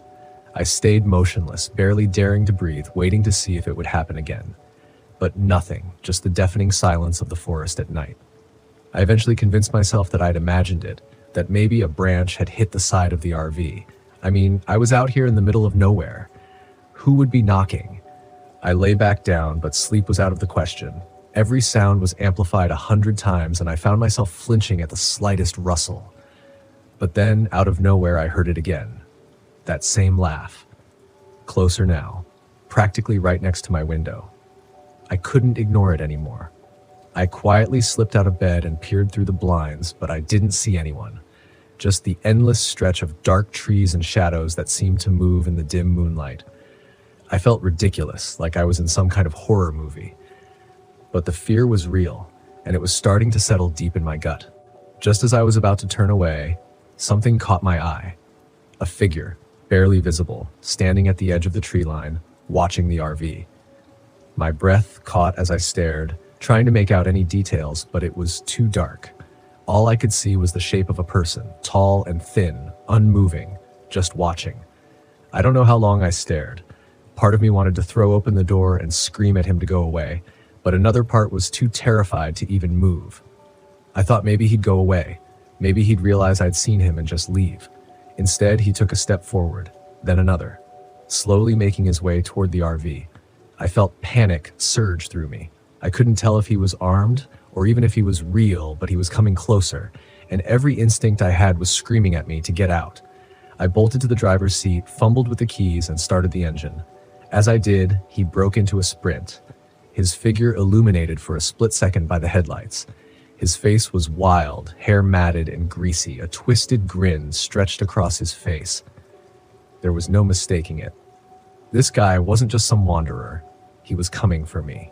I slammed the RV into reverse, my hands shaking so badly I could barely grip the wheel. The man pounded on the side of the RV as I backed up, laughing, a sound that was now high-pitched and crazed. I floored it, my heart racing as I sped back down the dirt path that led to the main road. I didn't stop, not until I was miles away, safely parked under the flickering lights of a gas station. I was shaking, trying to calm myself down, but the adrenaline wouldn't let me. I kept thinking about his face, that deranged smile, and the sound of his laugh echoing in my head. It wasn't until the next morning, when I went to the local ranger station, that I learned about him. The rangers told me about a man named Albert H. Haskins, an escaped convict from a nearby facility. He'd been on the run for weeks, hiding in the forest, and there were rumors he'd killed before. They'd found a campsite near where I was parked, littered with the bones of animals, and some that didn't quite look like animals. I left Wyoming that day, and I haven't gone camping since. My name's Samuel Reed, and this all happened back in 2021. I was out camping solo in my RV around a remote spot near Great Basin National Park in Nevada. Now, for anyone who's never been, it's pretty desolate. High desert, dry air, a whole lot of silence. I was drawn to that kind of solitude after a tough year. My wife and I had just split up, and I thought I could clear my head. You know, just me, my RV, and the stars. The RV site was mostly empty, except for an older couple in an Airstream a few down. They seemed nice enough, waving when I pulled in, but not striking up any kind of conversation. The kind of folks who valued quiet. I settled in for the night, made myself some instant noodles, and sat outside with a beer, staring up at a sky so clear I could see the Milky Way. It was supposed to be a break from everything. No stress, no drama. That first night was calm, exactly what I was hoping for. But by the next afternoon, I noticed something odd, a dusty, beaten-up truck parked about a quarter mile down from my RV. Now, people come and go in these remote spots, but usually they park closer to the actual camping grounds. This truck, though, was parked by some shrubs near the edge of a dried-up creek bed. I could see a guy moving around out there, a tall, lanky man, maybe in his 50s, wearing an old cap and a jacket that looked like it hadn't been washed in months. He had that kind of build that reminded you of a scarecrow, long and wiry, with clothes hanging off him. At first, I thought he was just another camper, maybe setting up a tent or something. But as the day went on, I noticed he hadn't moved from that spot. No tent, no firewood, nothing. Just him, sitting in his truck or standing around looking in the direction of the RVs every once in a while. Around dusk, I went over to chat with the older couple, figuring they'd noticed the guy too. We made small talk for a bit, then I brought it up. Any idea who that guy is down by the creek? The husband, Jim, raised his eyebrows. Saw him earlier, figured he'd be gone by now. His wife, Linda, shook her head. Folks like that don't usually stay long, too quiet out here. They like the bustle of towns, you know? We all laughed a bit, but something about it still bugged me. I couldn't shake the feeling that he wasn't just passing through. That night, I locked up the RV tight and kept my phone within reach. By midnight, I was still lying awake, my eyes glued to the ceiling. A noise outside, a quick, heavy thump, pulled me upright. It was faint but distinct. My first thought was that it might be an animal, maybe a coyote since they wander around these parts. But it didn't sound like any animal I'd ever heard, more like someone stepping around clumsily right outside.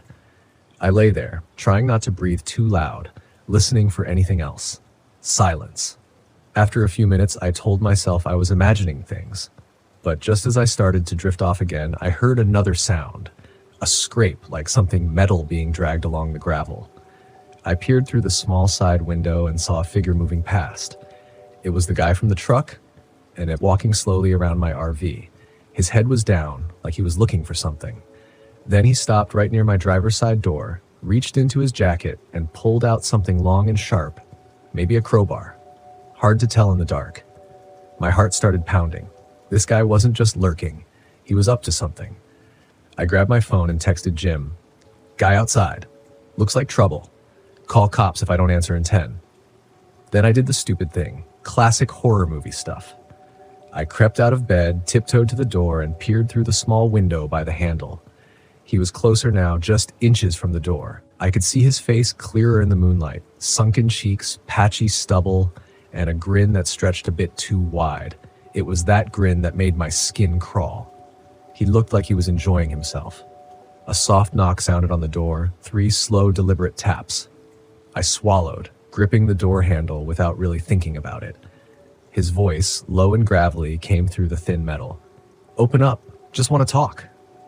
I'm not a fighter. Never have been. But something about his tone made me angry more than scared.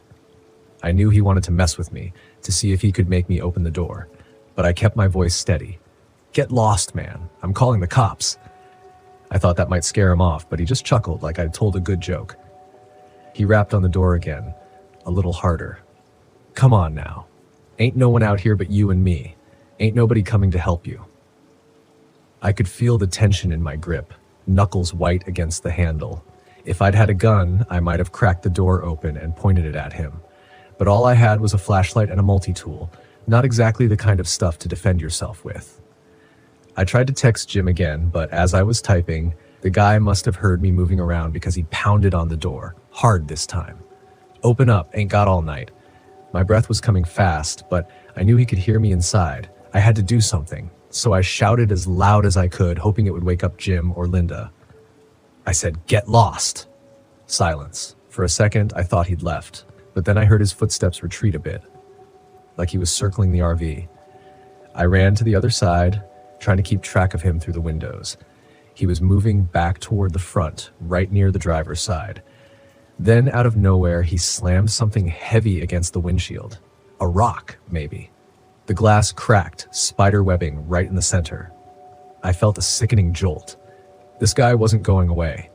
He was trying to break in. I fumbled through the cabinets, looking for anything I could use as a weapon.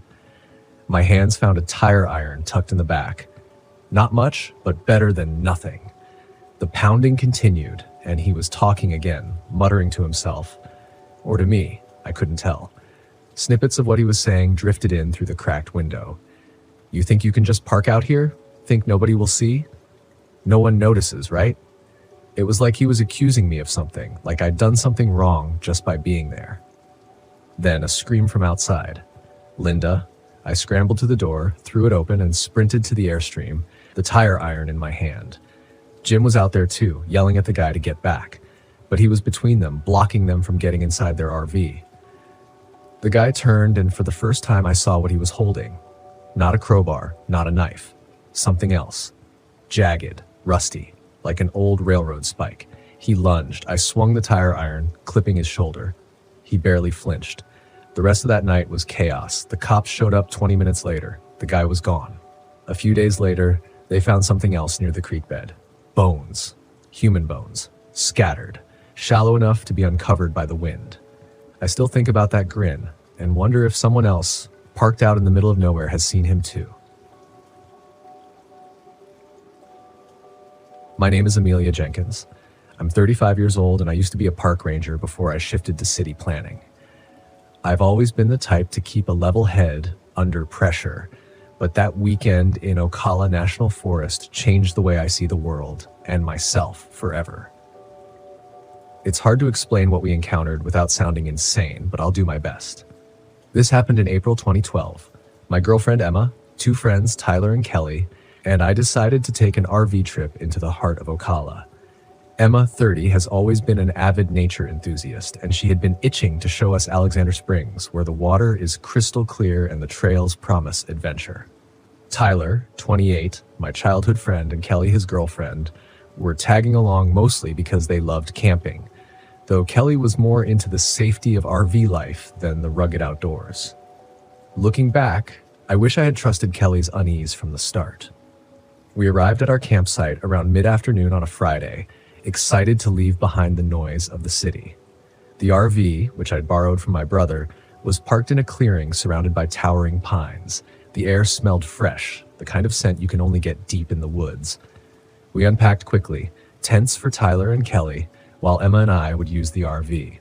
"See? Perfect," Tyler said, slapping me on the back. "We needed this, man. Get the old crew together." Emma was already wandering the edge of the woods with her camera. "The biodiversity here is incredible," she called back, her voice tinged with excitement. "It's so quiet, though." It was quiet, eerily so.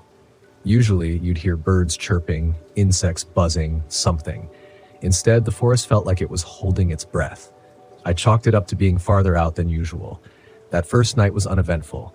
We built a fire, roasted marshmallows, and told the same dumb stories Tyler and I had been recycling since we were teenagers.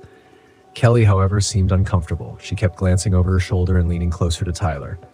"What's up?" I asked her. "Nothing," she muttered. It's so dark out here." "It's the woods, Kel," Tyler said with a grin. "It's supposed to be dark."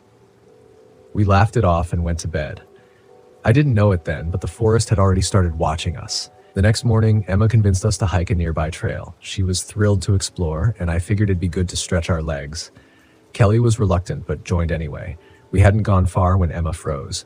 She pointed at the ground, a single footprint, barefoot and large. But it wasn't just big. The toes were elongated, tipped with what looked like claw marks. "Bear," Tyler guessed. "No," Emma said, crouching. "Bears don't leave prints like this." Kelly took a step back. "Let's just go back. This feels wrong." "Relax," Tyler said, brushing it off. "It's probably some weird hiker. People are strange out here." Emma shot me a glance, her brows knitted. I nodded for her to keep walking. The hike became more unsettling the farther we went. The quieter the woods got, the more the occasional snapping of twigs sounded deliberate, like something was following us. Kelly kept muttering that she wanted to turn around, and even Tyler's usual cockiness began to falter. I couldn't shake the feeling that we weren't alone. By the time we got back to camp, everyone was tense. We decided to stick close to the RV for the evening. As I gathered firewood near the edge of the clearing, I heard Emma calling my name. "Terry!" It was distant, coming from deeper in the woods. I frowned. Emma had been by the fire a minute ago. "Terry, come here!" The voice was louder now, insistent. My gut told me something was off, but curiosity won out. I stepped into the tree line. "Emma?" I called. The voice stopped. I turned back toward camp and nearly collided with Emma herself. "Where were you going?" she asked, breathless. "I heard you," I said, shaken. "You were calling me." Her face went pale. I didn't say anything. That night, things got worse. Around midnight, I woke to the sound of movement outside the RV, slow, deliberate footsteps crunching the pine needles. I nudged Emma awake and whispered for her to stay quiet. Peering through the curtain, I spotted a figure near the fire pit. It was humanoid, but wrong. Its limbs were too long, and its posture was bent, as though it had been broken and pieced back together. I grabbed a flashlight and stepped out, heart hammering. "Who's there?" I barked. The figure turned to look at me, and I swear it smiled. Not a friendly smile, but a wide, unnatural grin that made my stomach churn. Before I could react, it darted into the woods with an animalistic speed, leaving no trace. The next morning, we found deep claw marks on the side of the RV and the smoldering remains of our firewood scattered around. Tyler laughed nervously. "Okay, so someone's messing with us." "Someone," Emma shot back. "You think a person did that?" "It's probably a prank," Tyler insisted. "Locals messing with tourists." Kelly wasn't convinced. This isn't normal, Tyler. That thing last night wasn't human. Emma spoke up. There's a Navajo legend about skinwalkers, shapeshifters that take the form of animals or people to deceive you. They can mimic voices, even faces. This isn't the Southwest, Tyler scoffed. That's a desert legend. Legends travel, Emma snapped, and whatever it is, it's here. The argument spiraled until I stepped in. Enough, we're leaving. Pack up and let's go. As we scrambled to break camp, the forest closed in. The silence was oppressive, broken only by the occasional crack of branches far too close for comfort. Kelly stayed by the RV, clutching her arms as if shielding herself from something unseen. Then we heard it. Tyler's voice calling from the woods. Guys, I found something. Come check it out. We froze. Tyler was right next to me, his face draining of color. Stay here, I said, grabbing a flashlight and stepping into the trees. Tyler followed, despite my protests. The deeper we went, the darker it became. Then we saw it. A figure standing between the pines, its back to us. It looked just like Tyler. Hey, I shouted. The figure turned. Its face, a twisted, grotesque mockery of Tyler's features. Its eyes were too large, its mouth stretched too wide. Before we could react, it let out a guttural, inhuman screech and charged. We bolted back to camp, adrenaline pumping. We're leaving now, I shouted. Everyone piled into the RV as I started the engine. The tires spun in the loose dirt before catching, and we sped down the forest road. But the thing didn't stop. It ran alongside us, its limbs moving in unnatural jerks. Its mouth formed words that weren't quite right. Terry, it mimicked, its voice distorted. Don't leave. Emma screamed as it slammed against the side of the RV, claws screeching against the metal. Tyler grabbed a hatchet from the supplies and swung wildly at the window, shattering the glass and forcing the creature to fall back. We didn't stop until we reached a ranger station at the edge of the forest, shaking and covered in scratches from the shattered glass. The ranger took one look at us. Around Alexander Springs? He asked. We nodded. He sighed. You're lucky you made it out. We never talked about that trip again. Tyler and I drifted apart after that, and Kelly refused to camp ever again. Emma became obsessed with the legends and trying to make sense of what we'd seen. As for me, I haven't set foot in the woods since. Some places are wild not because of the animals or terrain, but because something else lives there, something that watches, waits, and hungers.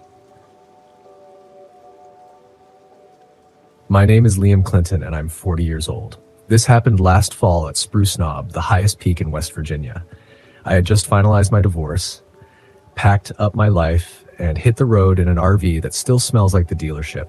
I told myself this trip was about reconnecting with nature, about finding some clarity, but really, I was running from guilt, loneliness, and the wreckage of a life I'd built and then broken. I chose Spruce Knob because it was isolated, and isolation was exactly what I thought I needed. I didn't know the stories. I didn't know about the Devil's Rock. If I had, I'd like to think I would have turned back, but honestly, I don't know if I could have resisted. I arrived in the late afternoon, the sun slipping behind the ridge as I parked my RV at a campsite near the summit. The forest here was dense, the spruce trees standing like sentinels in the fading light. I set up a small fire and sat by it, nursing a cup of coffee that had long since gone cold. That's when I met Eli. He was the kind of man who looked like he belonged in the mountains, tall, broad-shouldered, and weathered like an old oak tree. I'd stopped by the trailhead earlier to get a map, and he must have noticed the out-of-state plates on my RV, because he wandered over to introduce himself. You're new around here, he said, his voice gravely but not unkind. Just passing through, I replied. We talked for a while, mostly about the trails and the weather.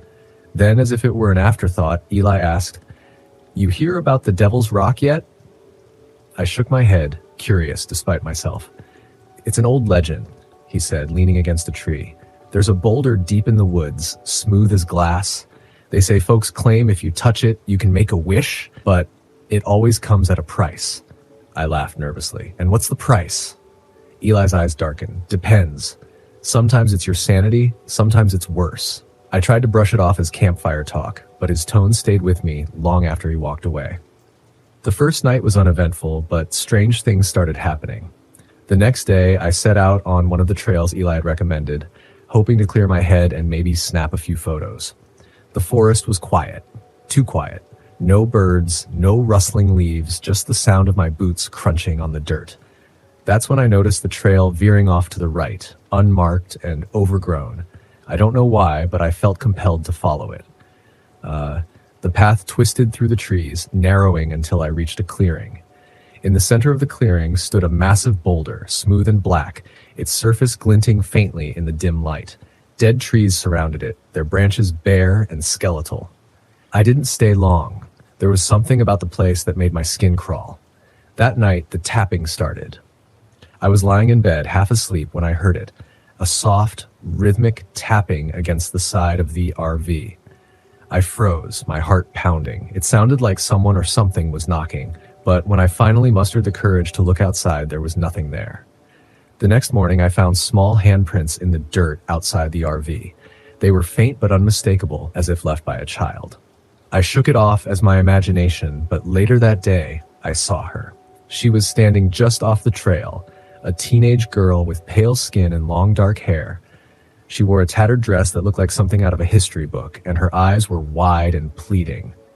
"Are you lost?" I called out. She nodded but didn't speak. I stepped toward her, but before I could get close, she turned and darted into the woods. I chased after her, shouting for her to wait, but she disappeared, leaving no trace but a trail of faint footprints leading toward the clearing. When I returned to the RV, the unease I'd been feeling turned into something darker. I couldn't shake the girl's image from my mind, her hollow eyes and the way she seemed to vanish into thin air. That night, I dreamed about the Devil's Rock. In the dream, the girl was sitting on the boulder, her hands resting on its smooth surface. Her voice was soft but insistent. "It can give you what you want." When I woke, I couldn't get her words out of my head. The next morning, I decided to find the boulder again. Again, I don't know what I was expecting. Answers, maybe, or closure. The unmarked trail was easier to find this time, as if it had been waiting for me. The clearing was just as I remembered it, the boulder looming in the center like some ancient monolith. The air was heavy, the kind of heaviness that presses against your chest and makes it hard to breathe. And then she appeared. The girl stood on the far side of the boulder, her expression vacant. She raised a hand, motioning for me to come closer. "Who are you?" I asked, my voice trembling. She didn't answer. Instead, she placed her hand on the boulder and whispered, "It can give you what you want." I hesitated, my heart pounding. The memory of my family, the laughter of my kids, the warmth of my ex-wife's smile flooded my mind. I hadn't seen them in months, and the thought of a second chance was intoxicating. Before I could stop myself, I reached out and touched the rock. At first, nothing happened. I felt a faint vibration beneath my fingers, but that was all. Disappointed, I returned to the RV, trying to convince myself it had been a foolish impulse. But that evening, my phone rang. It was my ex-wife. "I've been thinking about us," she said, her voice tentative. "Maybe we should talk."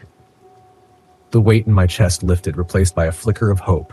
I thought the rock had worked, that I'd been given a miracle. But the miracle came with a price.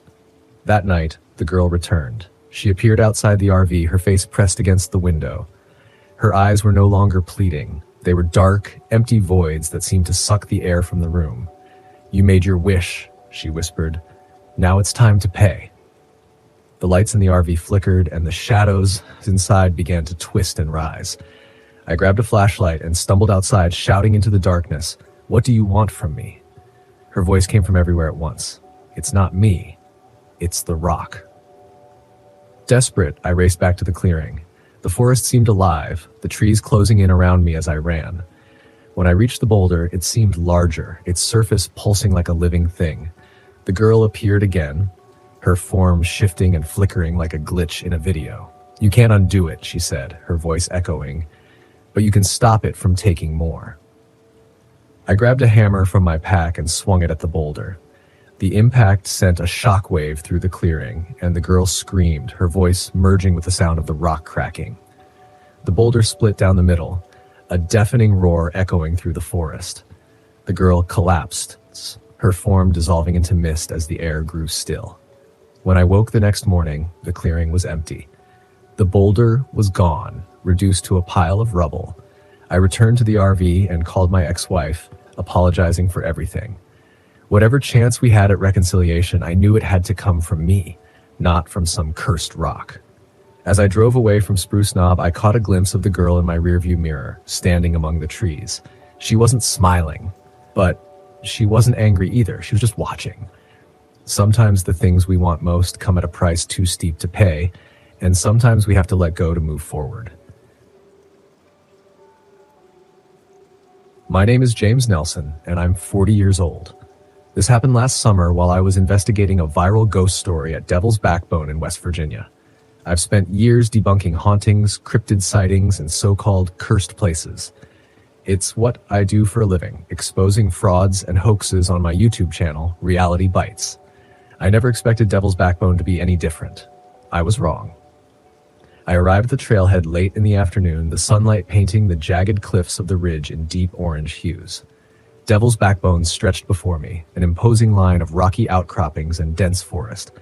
The campground was deserted. Just me, my RV, and a few empty fire pits surrounded by overgrown weeds.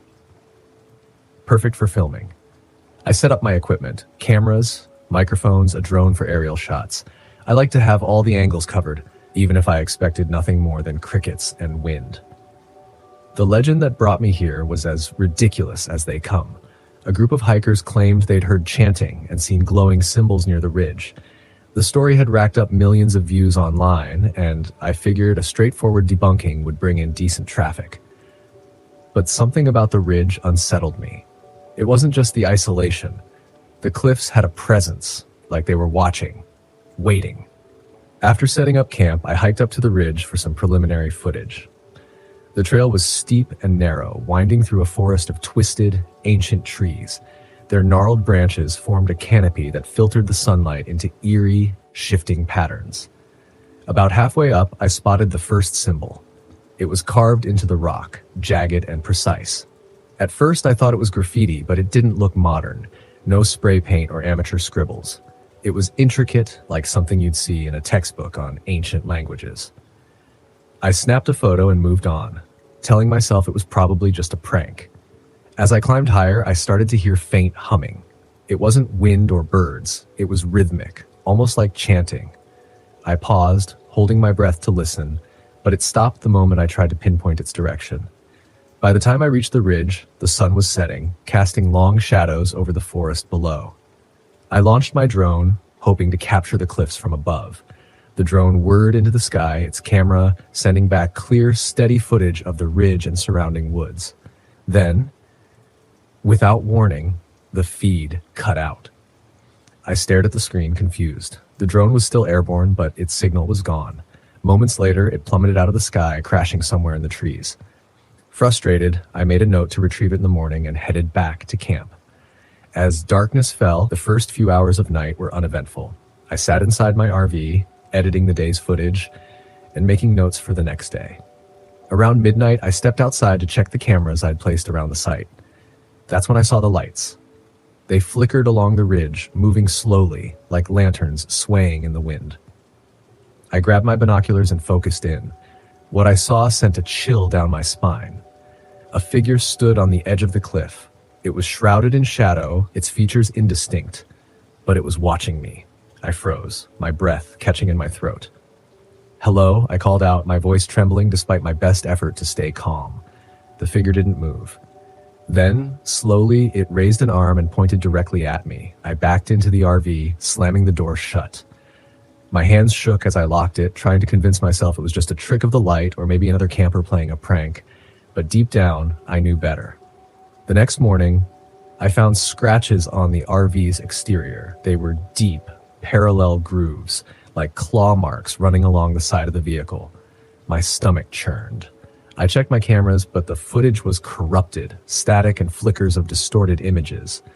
Determined to get to the bottom of this, I hiked back up the ridge. This time, the symbols were everywhere. They were carved into trees, etched into rocks, even scratched into the dirt. The humming started again, louder and more persistent. I reached the crash site of my drone, but it wasn't there. Instead, I found a backpack. It was torn open, its contents scattered, a water bottle, a map, a trail guide. There was no sign of its owner. As I examined the scene, I felt the air grow colder.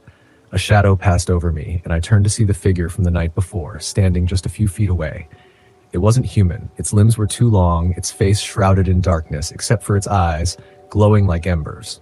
I ran. Back at camp, I tried to start the RV, but the engine wouldn't turn over. The figure appeared again, standing at the edge of the clearing. This time, it stepped closer. "Why are you here?" a voice hissed, low and guttural. I froze, my mind racing. I thought about Vanessa Davis, the historian I'd spoken to before coming here. She'd warned me about the site's history, that a coven of witches had been executed here centuries ago, accused of summoning spirits to protect their land. "I didn't mean to intrude," I said, my voice shaking. "I'll leave. Just let me go." The figure tilted its head as if considering my words. Then it raised a hand, and the symbols around the campsite began to glow, forming a circle of light that trapped me inside. The voice returned, louder this time. "You seek truth where none is welcome. Leave this place or be consumed by it." Desperate, I searched my gear for anything I could use. I found a small bag of salt, an old trick I'd learned for warding off supposed spirits. I poured it around the RV, forming a crude barrier. The figure screamed, a sound that shook the ground beneath me. It lunged at the barrier, but couldn't cross it. "Stay away," I shouted, holding up the salt bag like a shield. The figure retreated, its glowing eyes fixed on me as it faded into the trees. By dawn, the symbols had disappeared and the RV's engine started without issue. I didn't look back as I drove away, my hands gripping the wheel so tightly, my knuckles turned white. When I reviewed the footage later, most of it was unusable, blurry, distorted, filled with static. But one clip stood out. It showed the figure standing on the ridge, its glowing eyes staring directly into the camera. I uploaded the video to my channel, knowing it would be dismissed as a hoax. That was fine by me. Some truths aren't meant to be explained. My name is Henry Williams, and I'm 32 years old. This happened in the Dudes Wilderness, West Virginia, during what was supposed to be a peaceful week of camping. I had no idea how quickly my retreat into solitude would turn into something out of a nightmare, one I'm still not entirely sure I escaped. I've been camping for years, usually alone. It started as a way to clear my head after I left firefighting, but it quickly became my way of life. Out here, there's no noise, no reminders of my failures, no people to disappoint. Just me, my RV, and the wild. I'd read about Dolly Sods online, rugged trails, beautiful overlooks, the kind of place where you could truly feel off the grid. That's exactly what I wanted. I parked my RV near a trailhead that wasn't even marked on the maps. The road had been rough, full of potholes and overgrown branches, but I liked that. The harder it was to get there, the fewer people I'd run into. The first couple of days were uneventful. I hiked, gathered firewood, and took in the scenery.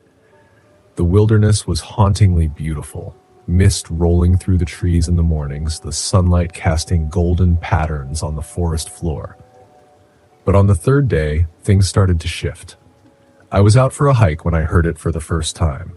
A faint, high-pitched whistle.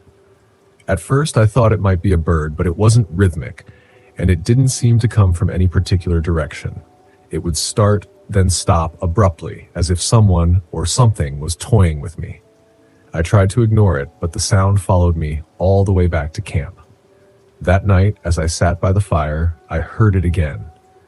A long, mournful whistle that seemed closer this time. I shined my flashlight into the woods, but there was nothing there. The hairs on the back of my neck stood on end. I told myself it was just the wind. The next morning, I decided to venture deeper into the forest. I marked my path carefully, broken branches, small piles of stones so I wouldn't get lost. The weather was strange, with the sky shifting between sunny and overcast, but that wasn't unusual in the mountains. About an hour in, I came across something odd. Carvings on a tree. They were fresh, not the kind of marks that years of growth would stretch and fade. There were symbols, circles, arrows, and stick figures with hollow, featureless faces. I touched the bark, half expecting it to feel hot or cold, but it was just wood. Still, it sent a shiver through me. I kept going, but the forest seemed wrong. The trees were denser here, their branches twisting unnaturally. The ground was covered in moss that felt too soft, like stepping on a sponge. The whistle came again, faint but persistent. It almost sounded like it was calling my name. By the time I turned back, I realized the trail markings I'd made were gone. The broken branches were whole, the piles of stones scattered. I took out my compass, but the needle spun aimlessly. My GPS wouldn't connect either. Panic started to creep in. I'd never been lost like this before. I forced myself to stay calm and retrace my steps as best as I could. After what felt like hours, I stumbled into a clearing, and that's when I saw it. The hollow tree. It was massive, its bark blackened and split in places as if it had been struck by lightning. A large opening at its base gaped like a mouth. Around it were more carvings, some etched into the stones that surrounded the tree like sentinels. The air here was different, heavy, charged, as if a storm was about to break. I heard the whistle again, but this time it was followed by a voice. Ethan. I froze. It was a voice I hadn't heard in years, but I recognized it instantly. Charlie, my partner from my firefighting days, the man I'd failed to save. No, I whispered, backing away. This wasn't possible. Charlie was dead. I saw him die. But the voice came again, softer this time, tinged with pain.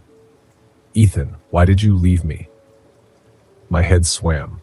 I wanted to run, but my legs wouldn't move.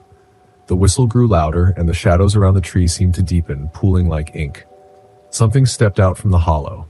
Tall, thin, with impossibly long limbs and a face that wasn't a face. Its eyes were hollow pits, its mouth an empty void. It didn't move toward me. It didn't need to. Its presence was suffocating. My chest tightened, and I felt like I was drowning. The voice continued, but now it wasn't just Charlie. It was my father. My sister. People I hadn't thought about in years. All of them accusing me, asking why I hadn't done more. The figure raised a hand, and the shadows around it shifted, forming shapes, people, but wrong. Their faces were blank, their bodies twisted. They reached for me, their hollow eyes accusing. I stumbled backward, my breath coming in gasps. "Stay away!" I shouted, though my voice sounded small and weak. The entity didn't stop. It stepped closer, and with each step, the memories it projected became sharper, more vivid. The fire that killed Charlie, my father's disappointed face when I quit firefighting, the friends I'd pushed away. It was all too much. I don't know how I made it back to the RV. My legs moved on autopilot, carrying me through the forest as the whistle followed, growing fainter but never disappearing. When I finally reached the clearing where the RV was parked, I collapsed against the side, gasping for air. I locked the doors and sat in the driver's seat, my hands shaking. I tried to start the engine, but it wouldn't turn over. I checked my watch, but the hands weren't moving. Everything felt wrong, as if time itself had stopped. That night, the entity came again. I didn't see it, but I felt its presence, heavy and cold, pressing against the walls of the RV. Shadows moved outside the windows, and the whistle pierced the silence. I tried to block it out, covering my ears, but the voices came anyway, whispering inside my head, "You can't run, Ethan." The next day, I found a journal tucked into the bushes near the RV. It was old, the pages yellowed and brittle, but the writing was clear. It belonged to someone named Daniel, a camper who had been here years ago. His entries started normal enough. Descriptions of hikes, wildlife, the beauty of the wilderness. But as I flipped through, the tone changed. He wrote about the whistle, the carvings, the hollow tree. The last entry sent a chill down my spine. It wants what you regret most. It feeds on it. If you don't give it what it wants, it will take everything. I knew what I had to do. I didn't have a plan, just a desperate idea. I gathered a metal pole, some rope, and a fire starter from the RV. The storm clouds were rolling in, and I hoped I could use the lightning to destroy whatever was tied to the tree. When I returned to the hollow tree, the entity was waiting for me. Its hollow eyes bore into mine, and the shadows wreathed around it like living things. The whistle was deafening now, and the voices screamed in my head. I tied the metal pole to one of the stones near the tree, angling it toward the sky. My hands shook as I worked, but I couldn't stop. The entity didn't try to stop me. It just stood there, watching as if amused by my efforts. When the storm broke, I stood in the clearing, holding my breath. Lightning streaked across the sky, and I prayed it would hit the pole. For a moment, nothing happened, and I thought I'd failed. Then the bolt came. It struck the pole, and the energy surged into the ground, splitting the hollow tree with a deafening crack. The entity let out a scream, high-pitched, inhuman, filled with rage and pain.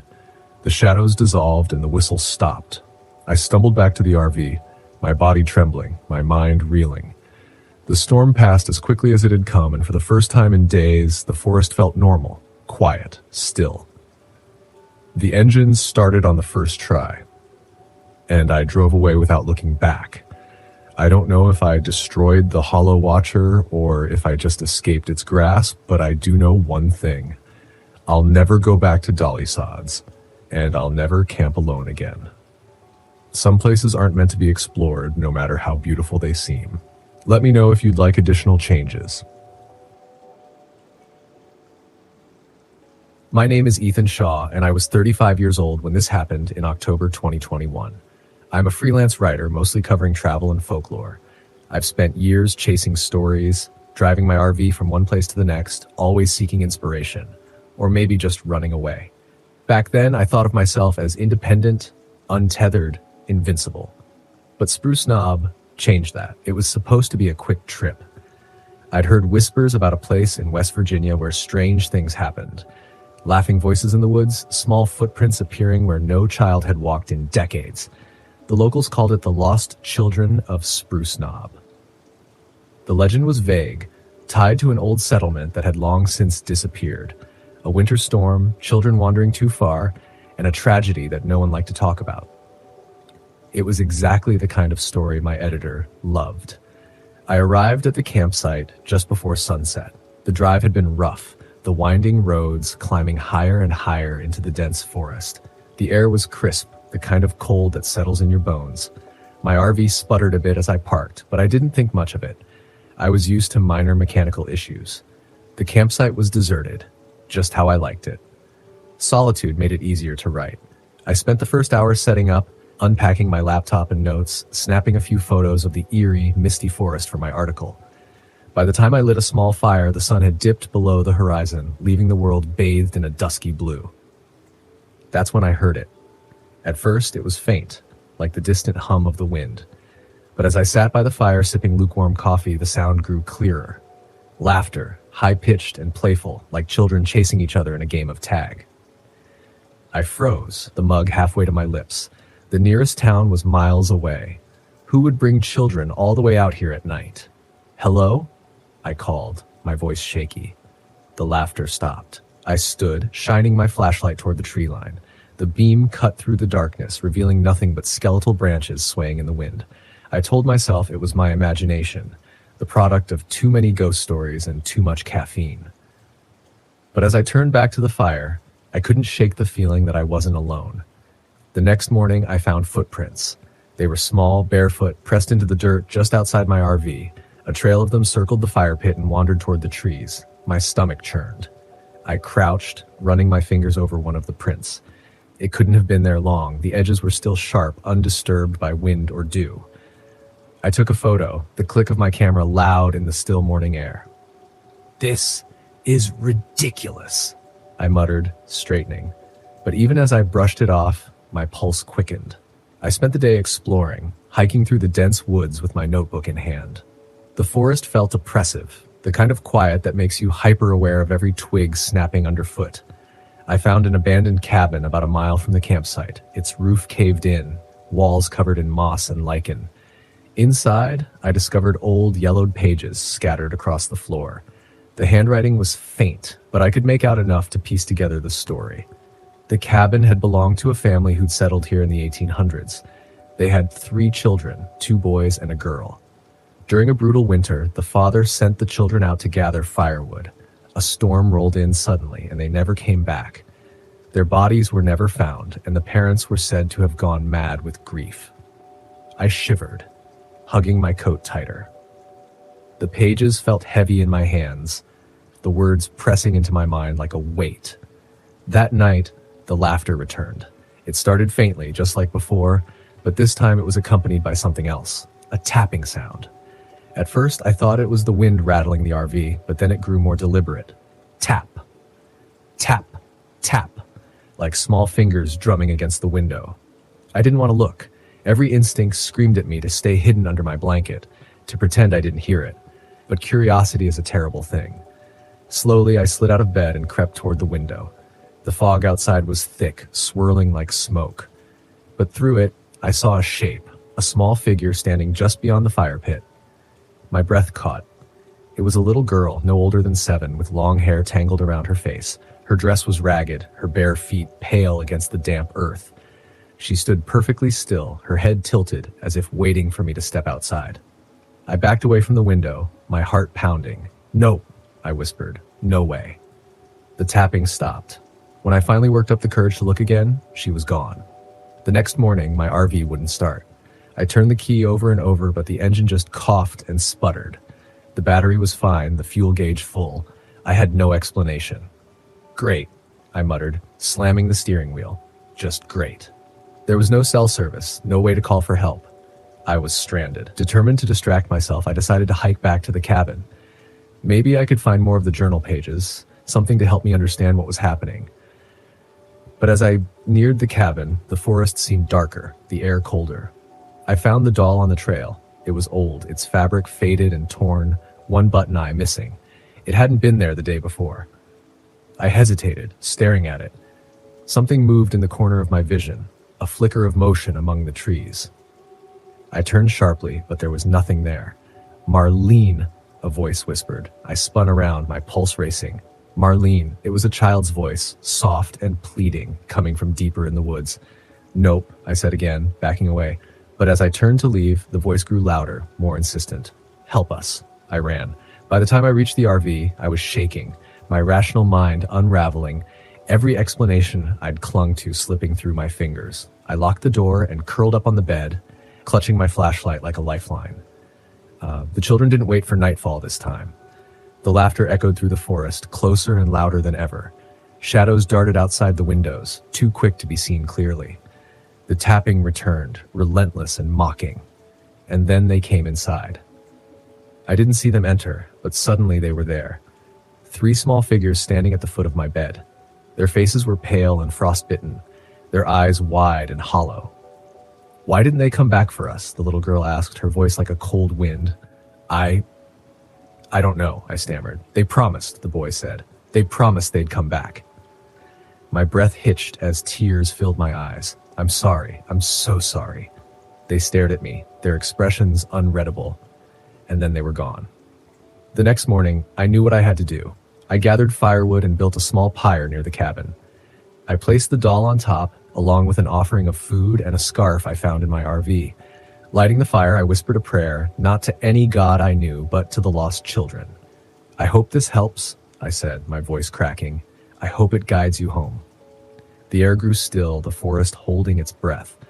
For a moment, I thought I'd failed, but then the fire flared, a brilliant golden light that chased away the shadows. The fog lifted. The forest seemed quieter, calmer.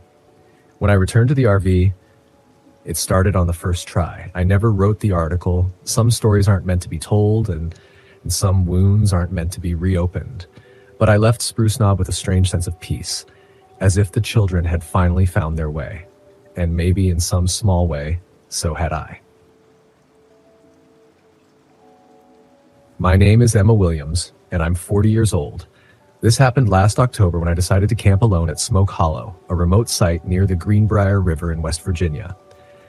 I thought it would be a quiet, picturesque trip, a chance to photograph the eerie beauty of an old settlement long forgotten by time. Instead, I barely made it out alive. The idea came to me while scrolling through an article about abandoned places.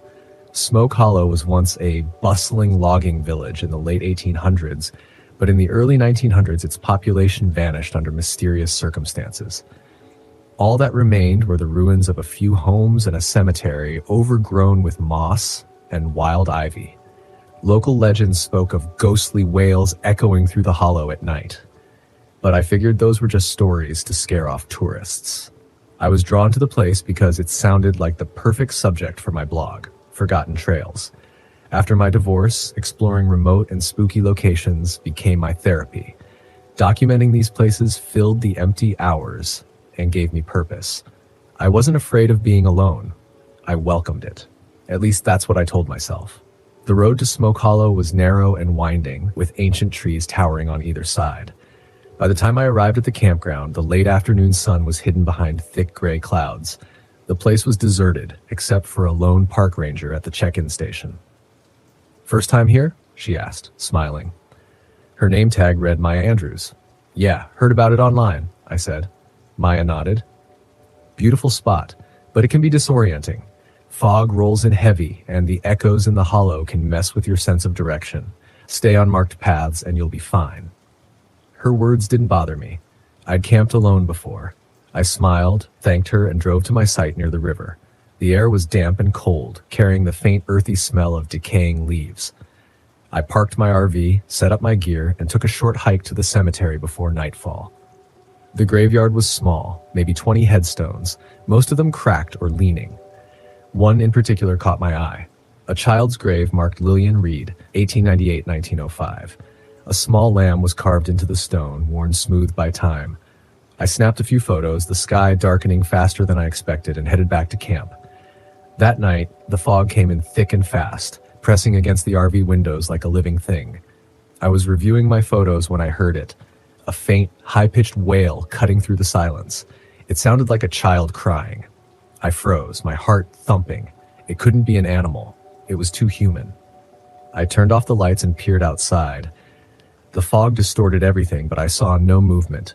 I told myself it was just the wind and tried to go back to editing, but the cry came again, this time closer. I grabbed my flashlight and stepped outside, sighed, shivering in the cold. "Hello?" I called, my voice swallowed by the mist. "Is someone there?" Nothing. Just the river gurgling faintly in the distance. Still, I couldn't shake the feeling that I was being watched. When I went back inside, I locked the door and pulled the blinds shut. It was a long time before I fell asleep. The next morning, I found wet handprints on my RV windows, small ones like a child's. My stomach churned. The fog had cleared, leaving the woods damp and muddy, but there were no tracks around the RV, no signs anyone had been there. Shaking off the unease, I decided to head back to the cemetery. It was brighter in the daylight, though the thick canopy still gave the place a shadowy quality. I noticed something I hadn't seen the day before. A journal lying partially buried beneath a toppled tombstone. Curiosity got the better of me. I brushed off the dirt and opened it. The faded handwriting belonged to someone named Eleanor Reed, likely a mother to the child whose grave I'd seen. The entries were ordinary at first, mentioning chores and weather, but they took a darker turn near the end. One passage stuck with me. "Lillian hears them at night, the crying children. I thought she was dreaming, but now I hear them too. We must leave, but the forest won't let us go." My hands trembled as I closed the journal. It was just an old story, I told myself, a grieving mother's imagination. Still, I couldn't shake the feeling that something was deeply wrong with this place. That night, the crying returned, louder and more insistent. I stayed inside, clutching my flashlight. The sound circled the RV as if whoever or whatever it was wanted me to follow. I fought the urge to look, but then the generator failed, plunging me into complete darkness. I scrambled for my backup lantern, fumbling with the switch. When it flickered to life, I saw them. Small, wet footprints leading from the door to the far corner of the RV. My breath caught. The crying had stopped, replaced by faint, rapid tapping on the windows. "Go away," I whispered, backing into a corner. The tapping grew louder, frantic, then stopped altogether. The silence was worse. I felt trapped, as though the darkness was closing in, suffocating me. I didn't sleep at all. By morning, I was exhausted and desperate to leave. But when I stepped outside, I saw deep scratches raked across the RV's exterior. The tires were slashed, the rubber shredded like paper. My heart sank. I was stranded. I decided to hike back to the cemetery, hoping to find a clue in Eleanor's journal or at least distract myself, but the path felt different this time. Unfamiliar. The trees seemed to shift around me, their branches reaching like skeletal hands. I stumbled into the clearing, and my blood ran cold. A figure stood by Lillian's grave. At first, I thought it was a child, but something about its proportions was wrong. Its arms too long, its head tilted unnaturally to one side. It turned toward me, and I saw its face, hollow eyes and a wide, dripping grin. Water pooled around its feet, soaking the earth. I couldn't move. It opened its mouth, emitting a guttural, inhuman wail that echoed through the trees. My legs finally obeyed, and I ran, the sound chasing me all the way back to the RV. That night, the entity attacked. It battered the RV, its cries deafening. The windows rattled, the walls creaked. I remembered the journal's warning. The forest won't let us go.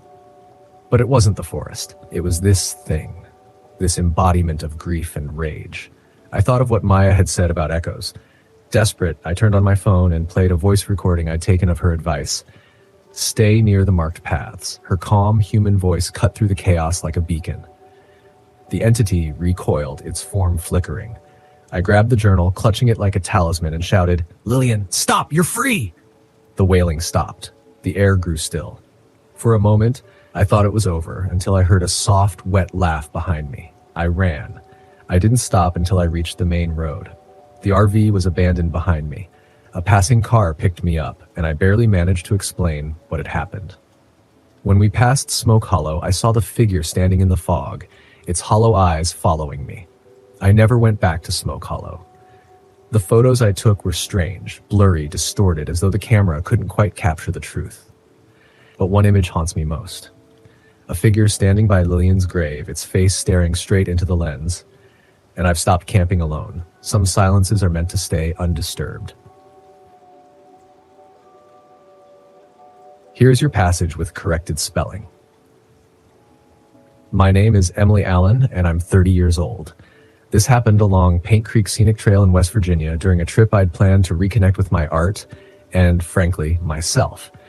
It was supposed to be a peaceful escape from the noise of the world, but instead it became something I still can't fully explain. I had just come off a long relationship that ended in the kind of breakup that leaves you questioning everything. Your choices, your direction, your worth. Art was the only thing that felt steady, so I packed up my RV and hit the road. Paint Creek had come up in my research as a serene, lesser-known spot for nature lovers. I thought it would be the perfect place to spend a few days sketching and painting in solitude. When I arrived, the place was exactly as described. Quiet, secluded, and hauntingly beautiful. The creek meandered through dense woods, its surface catching the sunlight like shards of glass. The leaves were just starting to turn, and the air carried a faint chill that hinted at the coming fall. I parked my RV near an old wooden bridge that crossed the creek.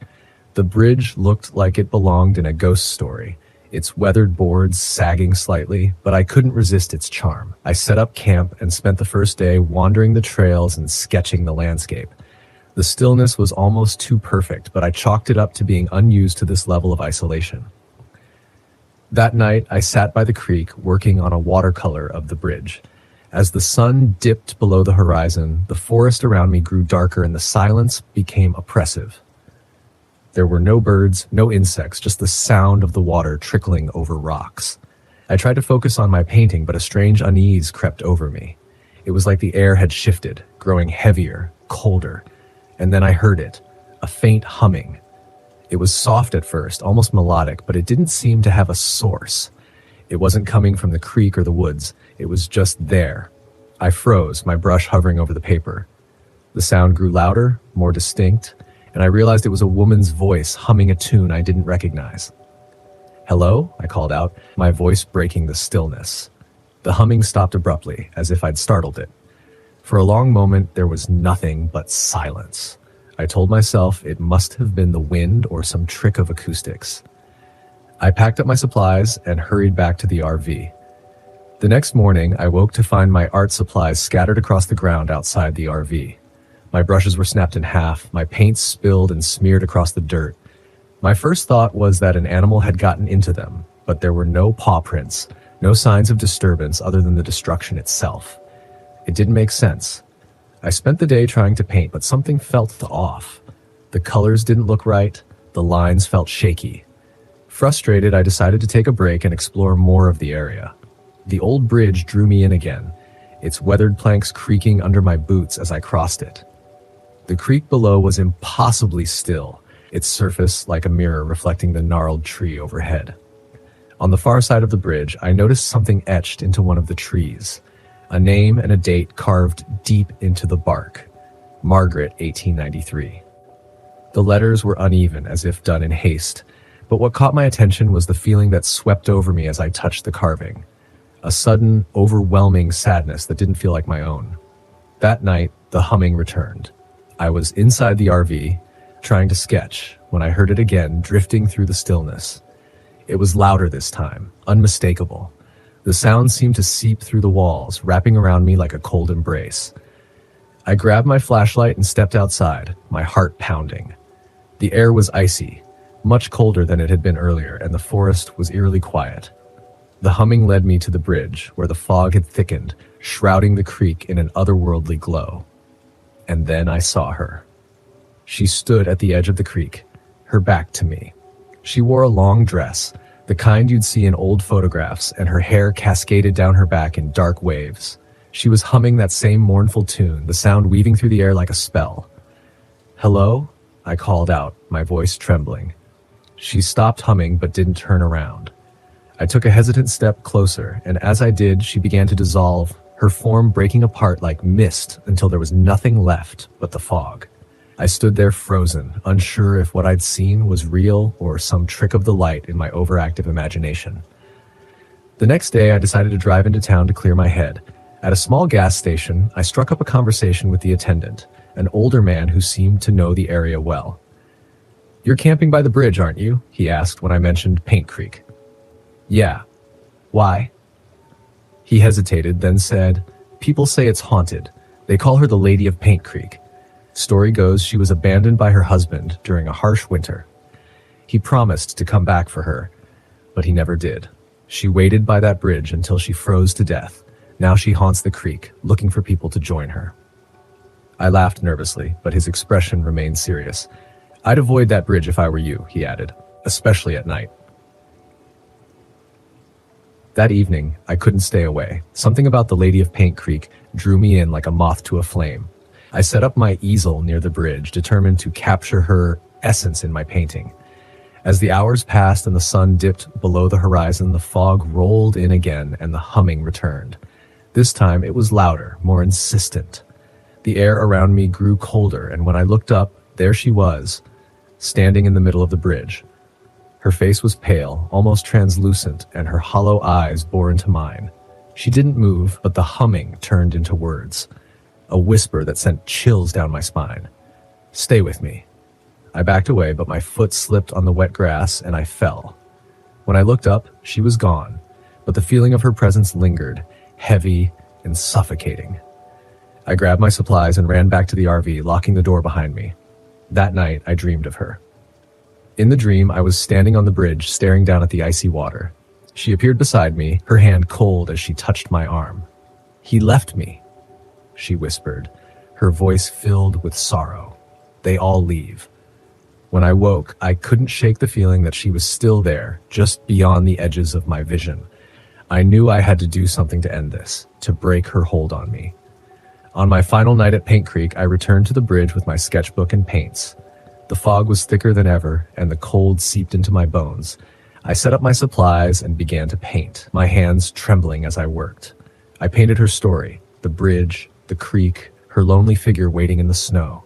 As I finished, the humming surrounded me, and she appeared again, this time closer. Her hollow eyes were filled with tears, and she reached out a hand toward the painting. I stepped back, unsure of what to do.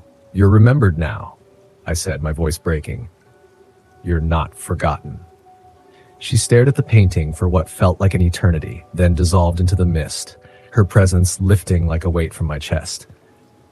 The forest grew quiet again, and for the first time, I felt a sense of peace.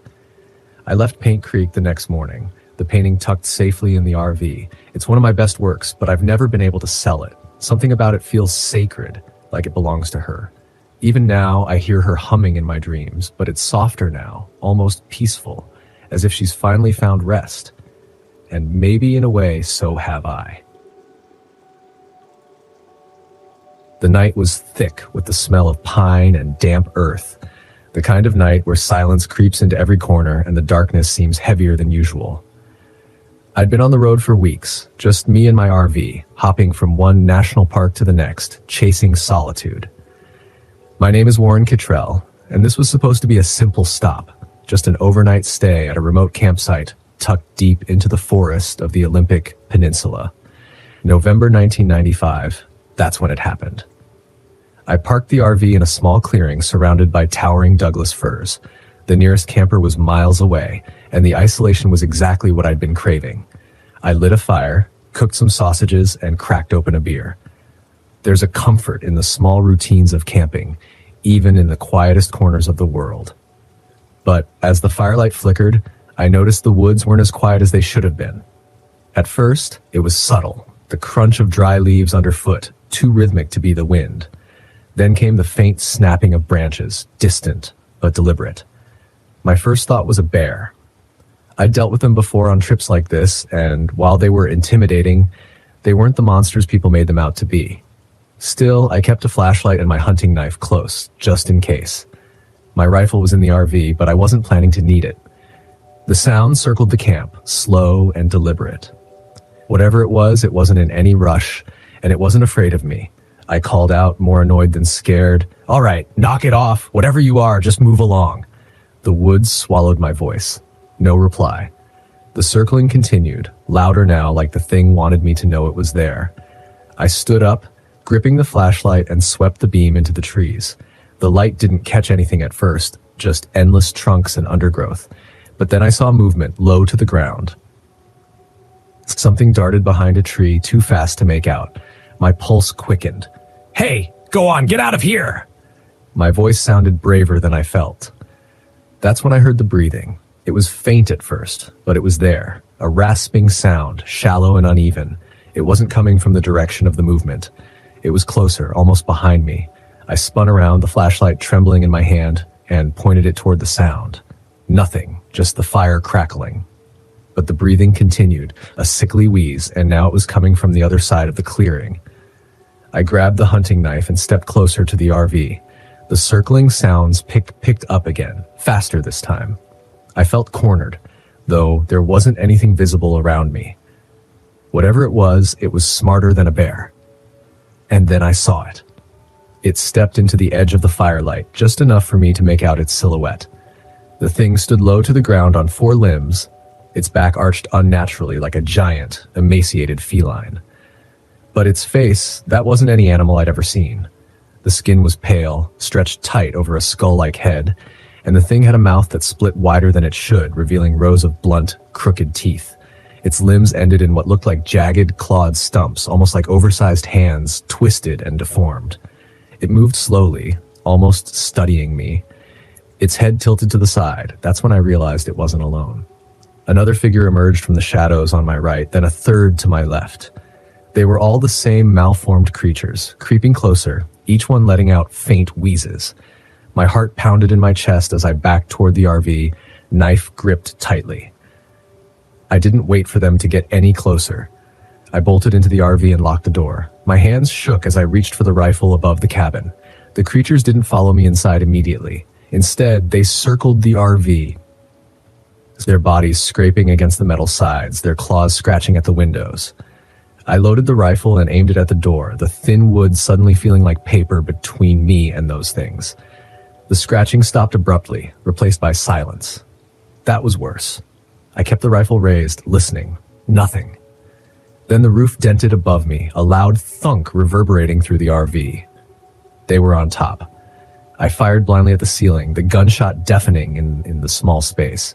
Something thudded onto the ground outside, followed by a shriek, a horrible, piercing sound that set my heart racing. I peeked out the window and saw one of the creatures writhing on the ground, a dark liquid oozing from its side. I didn't have time to process it. The others started ramming the RV, the entire vehicle rocking with each hit. They were relentless, and the rifle wasn't enough. I grabbed a flare from my emergency kit and lit it, hoping the bright light would scare them off. I threw it out the door, and for a moment it worked. The creatures hesitated, retreating into the trees, their pale forms barely visible as they blended into the darkness. But they weren't gone. They were just waiting. I used the momentary reprieve to start the RV. The engine roared to life, and I floored it, tearing through the narrow dirt road that led back to the main highway. The creatures chased me, their distorted bodies keeping pace with unnatural speed. One leapt onto the side of the RV, its claws punching through the window. I swerved, smashing it against a tree. It let out another shriek before falling away. I could see the highway ahead, a glimmer of salvation in the distance. Just as I thought I'd made it, the largest of the creatures appeared in the road, blocking my path. Its hunched body looked even more grotesque in the RV's headlights, and it didn't move as I barreled toward it. I didn't slow down. The impact jolted the RV, throwing me forward, but I kept my foot on the gas. I didn't stop until I was miles down the highway, the forest disappearing behind me. When I finally pulled over at a gas station, I stepped out to inspect the damage. The front of the RV was mangled, blood smeared across the grill, but there was no sign of the creature, just dents, scratches, and a shattered windshield. I told the attendant at the station what had happened, but he didn't say much, just stared at me like I was crazy. I didn't care. I drove through the night until I reached the nearest town and didn't stop until the sun rose. The forest may have swallowed those things, but the RV told the story better than I ever could.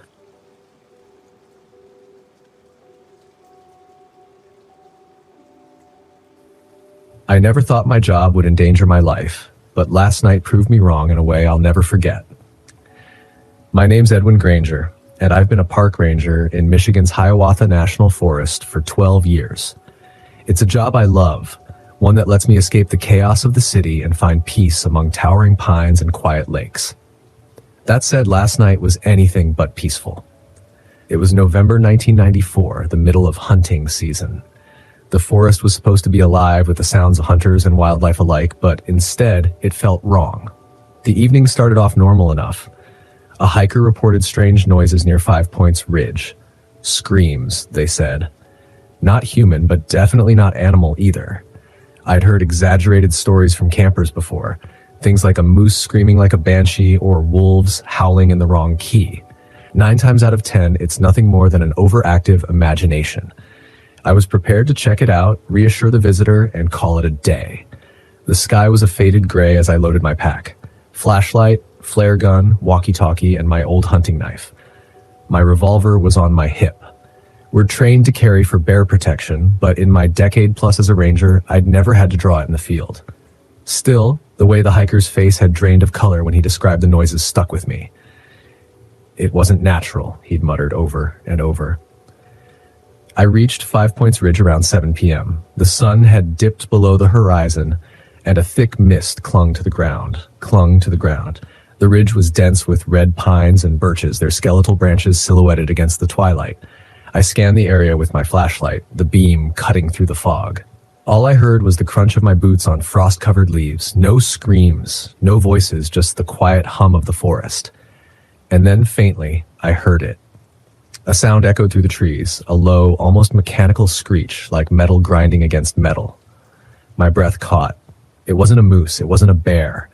I moved toward the sound, flashlight sweeping left and right, my pulse quickening. The mist seemed thicker now, swallowing the light after just a few feet. I could feel the weight of the forest closing in. A dark shape darted between the trees ahead. My flashlight barely caught it, a blur of movement, fast and unnatural. It was too big to be a person, and whatever it was, it didn't move on 2 legs. I froze, my hand instinctively resting on my revolver. Hello? My voice sounded small, swallowed by the fog. The forest answered with silence. Then the screech came again, closer this time, and I knew something was out there. Something that wasn't supposed to be. I radioed for backup, but all I got was static. Cursing, I pushed deeper into the woods. Every instinct told me to turn back, but protocol demanded I investigate further. Another flash of movement. I followed, my boots crunching against the frozen ground. The trees opened into a small clearing, and that's when I saw it. At first glance, it looked like a man crouched over something. But as my flashlight fell on it, I realized this was no man. Its limbs were too long, its back hunched in a grotesque arch. Its skin, or what looked like skin, was pale and mottled, with patches that glistened like raw meat. It was tearing into a deer carcass, its movements jerky and unnatural. I took an involuntary step back, and that's when its head snapped toward me. It didn't have a face, just a smooth, featureless plain where one should have been. Yet somehow, I knew it was staring at me. "Hey!" I shouted, my voice shaking. My revolver was out now, aimed at the thing. It didn't move. Instead, it tilted its head like it was curious, its body still crouched over the mangled deer. My mind raced. Do I shoot? Do I run? Then it stood. It unfolded itself in a way that sent a jolt of pure panic through me. Its arms dangled past its knees, its legs bent unnaturally. It was at least 8 feet tall, towering over me as it took a slow, deliberate step forward. The revolver felt useless in my hand, but I fired anyway. Once, twice. The shots echoed through the forest. The thing flinched but didn't fall. Instead, it let out a shrill, high-pitched wail that made my ears ring and my stomach churn. It charged. I dove to the side as it barreled toward me, its gangly limbs thrashing wildly. I felt a sharp pain as one of its claws, or were they claws, raked across my arm. Blood soaked through my sleeve, but I didn't stop moving. Scrambling to my feet, I fired again. This time, the bullet hit its shoulder and it staggered, letting out another piercing cry. I ran. Branches tore at my face as I crashed through the woods, adrenaline the only thing keeping me going. The creature's wails echoed behind me, each one closer than the last. I didn't dare look back. My lungs burned, my legs felt like lead. But I kept running until I saw the glow of my truck's headlights through the trees. I burst into the clearing, fumbling with my keys as I reached the driver's side door. The creature emerged from the woods a second later, its elongated limbs moving with horrifying speed. I fired my last shot. The bullet hit its chest, and this time it fell. But it wasn't dead. It writhed on the ground, its limbs twitching violently.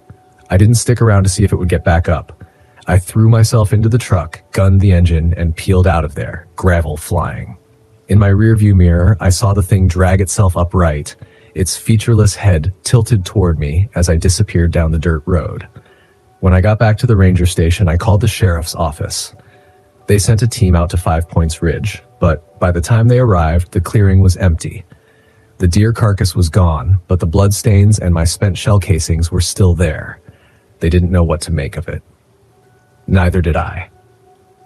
This morning, I went back to the ridge with a few colleagues. We found tracks, deep, clawed impressions in the frost. They led deeper into the forest toward the marshlands, but we didn't follow them. Whatever that thing was, it wasn't something we were equipped to handle. I don't know what I saw last night. I don't know if I ever want to know. But I do know one thing. The forest isn't as quiet as I thought it was, and some things are better left undisturbed. My name is Branson Felton, and what I'm about to tell you happened on October 17th, 1987, deep in the Bitterroot National Forest in Montana. For nearly 3 years, I had lived off the grid. Driven by a need to escape the suffocating confines of Little Fork, Minnesota, I sought solace in the untouched wilderness. My life back there had been stifling, predictable, a cycle of routines that left me hollow. So I packed up my meager belongings and headed west, chasing something primal, something genuine. I built a small cabin miles from anyone, or so I thought. My days were simple, hunting, chopping wood, and listening to the crackling static of a shortwave radio at night. That static was oddly comforting, a reminder that I was still tethered to some distant, unknowable world. The solitude suited me. By October of that year, I had memorized every ridge and shadow in those woods, every sound the forest could conjure, or so I believed. The first sign of something amiss was the silence. The forest, once alive with the calls of birds, the rustle of deer, and the occasional bear, had fallen unnaturally still. Days passed without a single sighting. The usual morning chorus faded into an oppressive quiet that gnawed at my nerves. I told myself it was the changing season, hibernation coming early perhaps, but deep down I knew better. Then I found the tracks. They were massive, wolf-like but distorted. The claws dug too deeply into the earth, and the pads stretched unnaturally long. They didn't belong to any animal that should exist in these woods, or anywhere else. I forced myself to dismiss it as an injured bear, some anomaly of nature. Yet, each time I looked at those tracks, the hair on my neck prickled, and a chill settled deep in my bones. That night, the forest revealed its truth. I was tending the fire, its warm light casting flickering shadows across the cabin walls, when I heard it, a scream. It wasn't human, but it wasn't entirely animal either. It was raw, primal, and it cut through the night like a serrated blade. My blood froze. Rifle in hand, I peered into the darkness, the shadows outside seeming to writhe with malicious intent. Minutes passed, heavy with silence, and I convinced myself it was just the wind. It wasn't. The following nights were worse. Scratching at the walls, faint at first, then deliberate probing. The stench of decay seeped through the cabin, pungent and suffocating. When I shone my flashlight, there was nothing but the trembling shadows of trees. Yet I felt its presence. Watching, waiting. Then came the thud on the roof.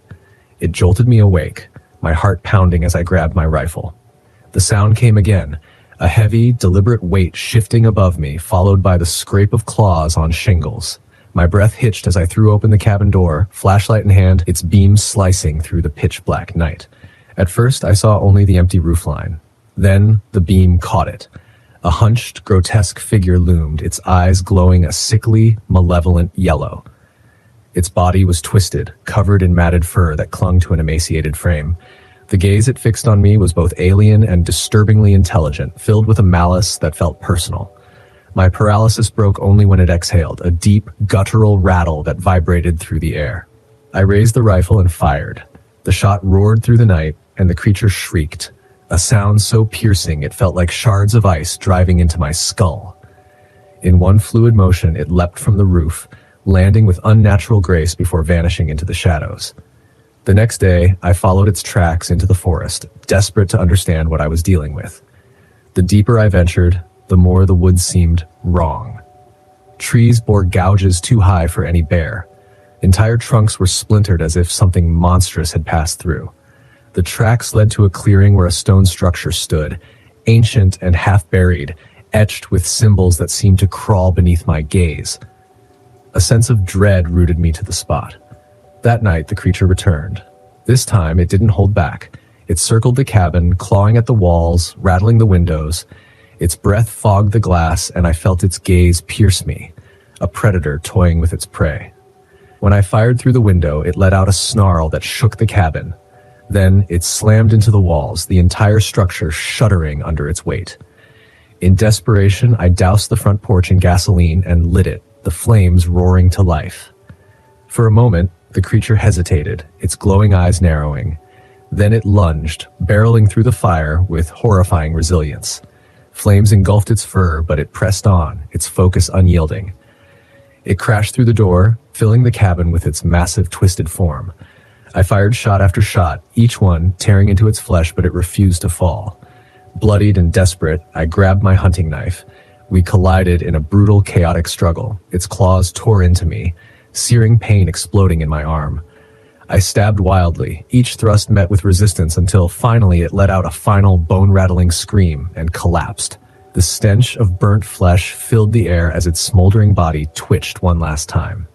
Symbols like those on the stone were carved into its skin, glowing faintly before fading.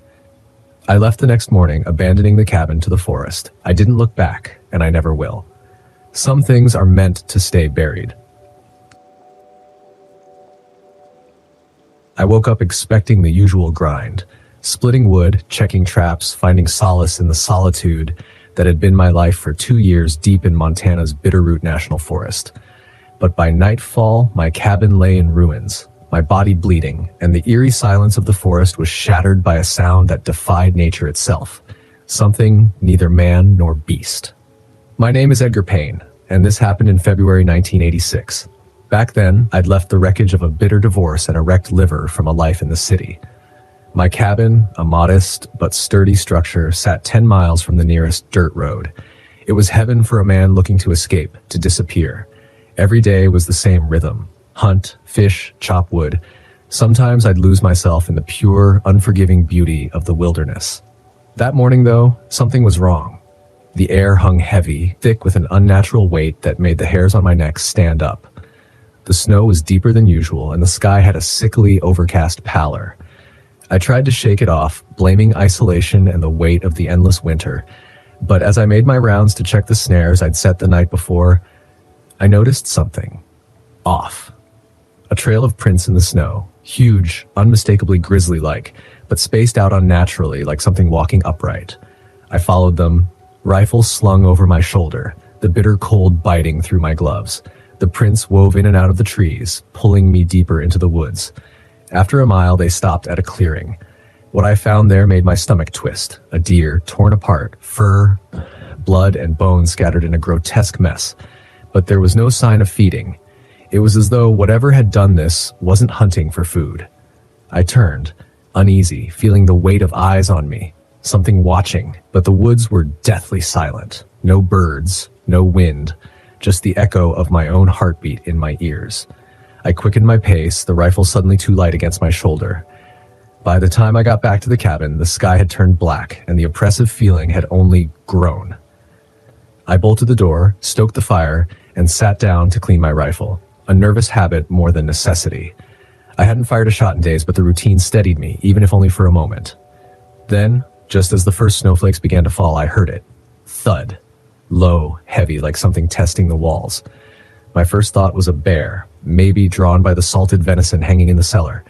But then, another thud, higher up near the roof. This wasn't a bear. I grabbed the rifle, pulled the chair to the center of the room with my back to the fire, and waited. The sound came again, this time at the window. A shadow, tall, hunched, wrong. The glass fogged as it leaned in closer. My heart thundered in my chest as I aimed the rifle, my finger trembling. The thing stepped back, and for a moment I thought it was gone. But then, the door rattled. The cabin wasn't built for this. It was meant to keep out wolves, cold, and maybe the occasional curious elk, but not this.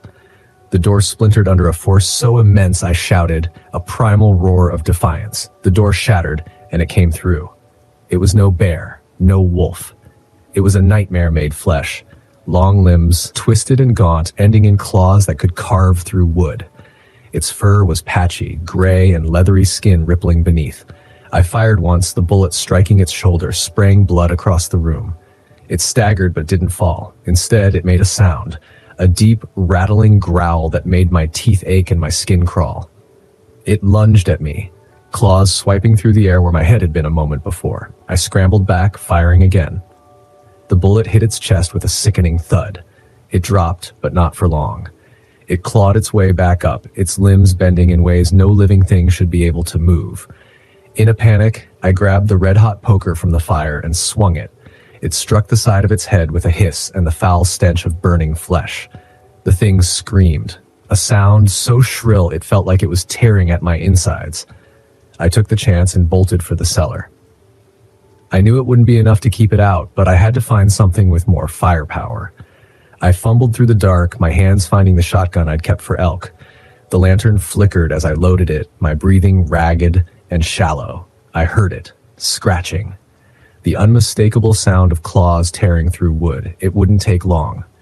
The cellar door splintered, and there it stood, silhouetted in the dim light of the lantern. I fired. The slug tore through its torso, dropping it to the floor with a sickening thud. But it wasn't dead. Its limbs twitched and its jaws snapped. I fired again and again, until it lay still, the body sprawled in a pool of dark, viscous fluid. The cellar was silent, save for my ragged breathing. But I didn't dare linger. I had to make sure there were no others. I climbed back to the cabin, shotgun in hand. It was a wreck. The furniture overturned, the walls gouged with claw marks. Outside, the snow had picked up, covering the blood trail that led back into the woods. I don't know what possessed me to follow it. Maybe it was the adrenaline, or maybe I just needed to know if it had been alone. The trail led me to a cave, hidden behind a thicket of pines. Inside, I found more bones, human bones, fragments of clothing, torn and shredded. There were no signs of others like it, but I didn't stay long. By the time I made it back to the cabin, the storm was in full force. The bodies still lay in the cellar, waiting. 2 days later, when the snowplow came through, I didn't even try to explain. The ranger saw the thing, cursed under his breath, and said they'd send someone from the university to examine it. They never did. They never even came back. It started with a hiss, a sound unlike anything I had ever heard before. It wasn't a snake's sibilance or the hiss of a busted radiator. No, this sound felt alive, deliberate, like it was directed at me. I was parked deep in the Wrangell-St National Forest, nestled within a grove of towering pines, the RV tucked between their thick trunks. The air was icy for early spring. the kind of cold that crawls under your skin, and the trees whispered to each other in the wind, secrets no human should ever hear. My name is Eli Conner, and this happened to me in 1987 when I was 34, seeking solace after a messy divorce. My RV had become my sanctuary, my escape. As a mechanic, I had the luxury of taking weeks off, disappearing into the wilderness far from the noise of courtrooms and lawyers. Here, there was no judgment, no guilt, just me and the oppressive silence. That night, however, the silence became suffocating. The sun had set hours ago, and the sky was a void, a vast expanse of ink black with no stars, no moon. I had parked near a creek, thinking the gentle rush of water would lull me to sleep, but instead, every sound felt amplified. The snap of a twig, the rustle of leaves, and then that hiss. A sharp, insistent sound that seemed to curl around my ears like smoke. I stood frozen by the window, my hand trembling above the curtain, my heart pounding in my chest. The Remington 870 sat on the counter, loaded with slugs meant for any black bear or coyote foolish enough to approach. But this was not a bear. This was something else, something worse. The hiss came again, closer this time, and my heart seemed to stop in my chest. I grabbed the shotgun, racking it, my breath coming in shallow gasps, then yanked the curtain aside. The beam of my flashlight cut through the darkness, but it found nothing, only trees, shadows, the empty blackness beyond. Yet the sound, that sound, was real. I could feel it crawling under my skin like someone's breath at the back of my neck. "Who's out there?" I called, my voice cracking as it broke the stillness. Nothing. Then a low scraping noise like claws dragging along the side of the RV. I spun, flashlight darting across the aluminum siding. My hands shook violently, heart racing as the beam of light bounced erratically. Nothing. I swallowed hard, forcing my shaking hands to lock the door. "It's just the wind," I told myself. Or an animal. I sat at the dinette, the shotgun resting across my lap. Sleep was a distant dream. The minutes dragged by, each one stretching out like hours. Maybe I nodded off for a second, but the next thing I knew, the RV rocked violently, throwing me to the floor. The shotgun slid out of my reach as the RV tipped again, this time hard enough to rattle the plates in the cabinets. It felt like a freight train had slammed into the side of the RV. I froze, listening, terror clenching my chest, and then that hiss again, longer this time, twisting into a horrific screech. My blood ran cold as I heard it, a wet, heavy breathing coming from the other side of the RV door. I wasn't alone. Adrenaline surged through my veins, and I moved on instinct, slamming the shotgun into my shoulder, aiming at the door. Whatever was out there, it had weight. I could feel it, the ground trembling as it shifted, dragging itself toward me. The door handle rattled. "Back off!" I yelled, my voice a desperate shriek. The jiggling stopped. The silence was almost worse than the sound. Then, with a sickening screech of metal, the door was torn clean off its hinges. I fell backward, the shotgun firing into the ceiling as the door crashed to the ground outside.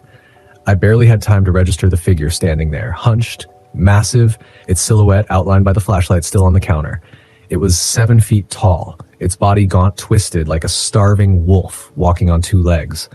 Its skin, if it could even be called that, was a sickly, mottled pale, patches of raw pink flesh exposed like wounds that wouldn't heal. But it was its head that made my stomach turn. Too wide, misshapen. Its mouth, it stretched impossibly far, a yawning maw that seemed to pulse with every breath. It stepped into the RV, the floor creaking beneath its weight. I scrambled, desperate to reach the shotgun, but it had slipped too far. The creature cocked its head, studying me with those dark, unblinking eyes, its jaw working like it was chewing on something invisible. In a panic, I grabbed the frying pan from the sink and threw it. It hit the creature's shoulder with a dull thud. It barely flinched. But the distraction was enough. I launched myself for the shotgun, snatching it up just as the creature lunged. The blast was deafening in the cramped space. The slug hit it square in the chest and it screeched, a sound so horrible it almost made my ears bleed. It staggered back, clutching at its torso, but it didn't fall. Instead, blood, or something like blood, splattered across the walls, dark and thick. It charged at me again, faster this time, its claws slashing through the air. I fired twice more, one shot hitting it in the shoulder, the other in the neck. Its claws raked across my arm, the pain searing like acid burning through my flesh. The thing thrashed on the floor, its limbs jerking violently, but it didn't stop. Not yet. I backed toward the door, what was left of it, and stumbled outside. The cold night air barely registered on my skin. My only thought was to get to the truck, the one I towed behind the RV.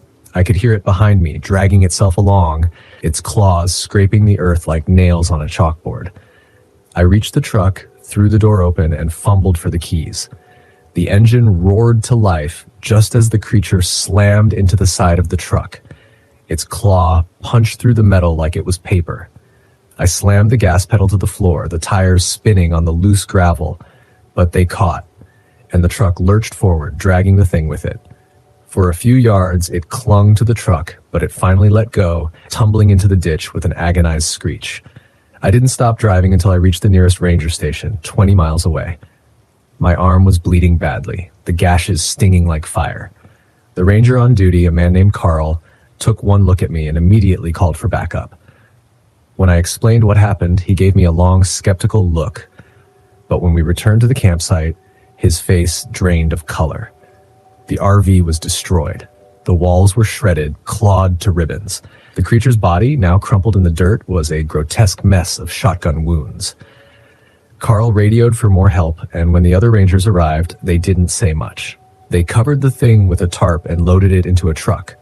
One of them, an older man, muttered something under his breath about things better left alone. They patched me up and sent me on my way. No explanations, no questions, just a silent warning to stay far from the deep woods. I don't go camping anymore. Not ever.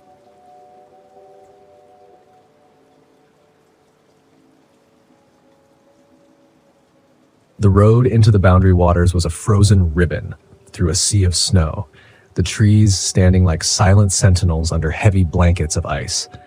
The RV's heater hummed steadily, but even that couldn't keep the biting cold out. I was deep into the wilderness now, the place I'd picked to spend a week. Just me, the frozen lake, and the stillness of winter. I'd been coming to places like this for years, ever since the accident. The solitude was the only thing that seemed to quiet my mind. This time I was here to ice fish, maybe snap a few photos for my nature blog, but mostly I was here to prove to myself that I could still handle it. The cold, the isolation, the memories. I pulled the RV to a stop by a small frozen lake I'd scouted on a map. It was miles away from the nearest town, completely off the grid, just how I liked it. I stepped out into the icy air, my breath fogging in front of me as I took in the sight. The lake was a vast white expanse, the ice thick enough to drive on, stretching out into the distance where the trees disappeared into a blur of white. Perfect. I set up camp quickly, parking the RV near the shoreline and gathering my gear for ice fishing. The cold had a way of creeping into your bones out here, but I didn't mind. I was used to it. I grabbed my auger, trudged out onto the ice, and started drilling a hole. The sound of the blade biting into the ice echoed through the stillness, sharp and harsh against the quiet of the wilderness. Then I heard it. A deep, low rumble that seemed to come from beneath the ice. I paused, the auger still in my hands, and listened. The sound came again, a low, distant vibration like the ice shifting far beneath the surface. I'd heard ice groan before. Anyone who spends enough time in the cold knows the sound of a lake adjusting to the freeze, but this was different. It was deeper, longer, almost like something was moving down there. I brushed it off and kept drilling. By the time the hole was ready, the sun was already dipping below the horizon, casting long shadows across the snow. I set up my fishing gear, lowered the line into the icy water, and settled in to wait. The cold crept in quickly, even through my heavy coat, but I was prepared for it. I'd done this 100 times before, and the routine was comforting. But that sound, the rumble beneath the ice, kept creeping back into my thoughts. As night fell, I lit a small fire near the shore, the flames flickering weakly against the chill. I sat by the fire, staring out at the frozen expanse of the lake. The stars were starting to appear in the clear sky above, bright and distant. Then I saw it. A light, faintly flickering and coming from beneath the ice. At first, I thought it was a reflection, maybe the moonlight hitting the ice in just the right way. But as I watched, the light moved slow and steady as if something was drifting beneath the surface. I blinked, rubbed my eyes, but it was still there, faint and regular, like a lantern swaying beneath the ice. I stood, my heart pounding in my chest, and walked toward the lake. The light seemed to pulse, growing brighter for a moment, then dimming again. Always moving, always just out of reach. I tried to rationalize it. Maybe it was a trick of the light or a reflection of something from the sky. But deep down I knew better. There was no one else out here, no one who could be moving under the ice. The rumble came again, louder this time, vibrating up through the soles of my boots. I took a step back, suddenly feeling exposed out there on the open ice. The wind picked up, howling through the trees, and I turned back toward the RV, my mind racing. The light, the sound, something wasn't right. The next morning, I couldn't shake the feeling that something was wrong. I went back out onto the lake, determined to make sense of it all. The sun was barely up, and the cold was more biting than ever. As I walked, I glanced back toward the hole I'd drilled the day before. Something was off. There, by the edge of the hole, was a long, jagged crack running across the ice. The crack hadn't been there yesterday. It snaked out in a jagged line, as if something had pressed up from below. I knelt down, running my gloved fingers along the crack, feeling the cold seeping through the ice. The surface felt thin, too thin for the middle of winter. Then I noticed something glinting just beneath the ice. I leaned closer, peering into the crack. At first, it looked like a piece of metal, rusted and sharp, lodged beneath the surface. I reached into the cold water, pulling it free. It was old, jagged, like part of a machine. But there was no reason for it to be here. The nearest road was miles away, and there hadn't been any mining or construction in the area for years. The metal was strange, sharp and smooth, like it had been cut clean.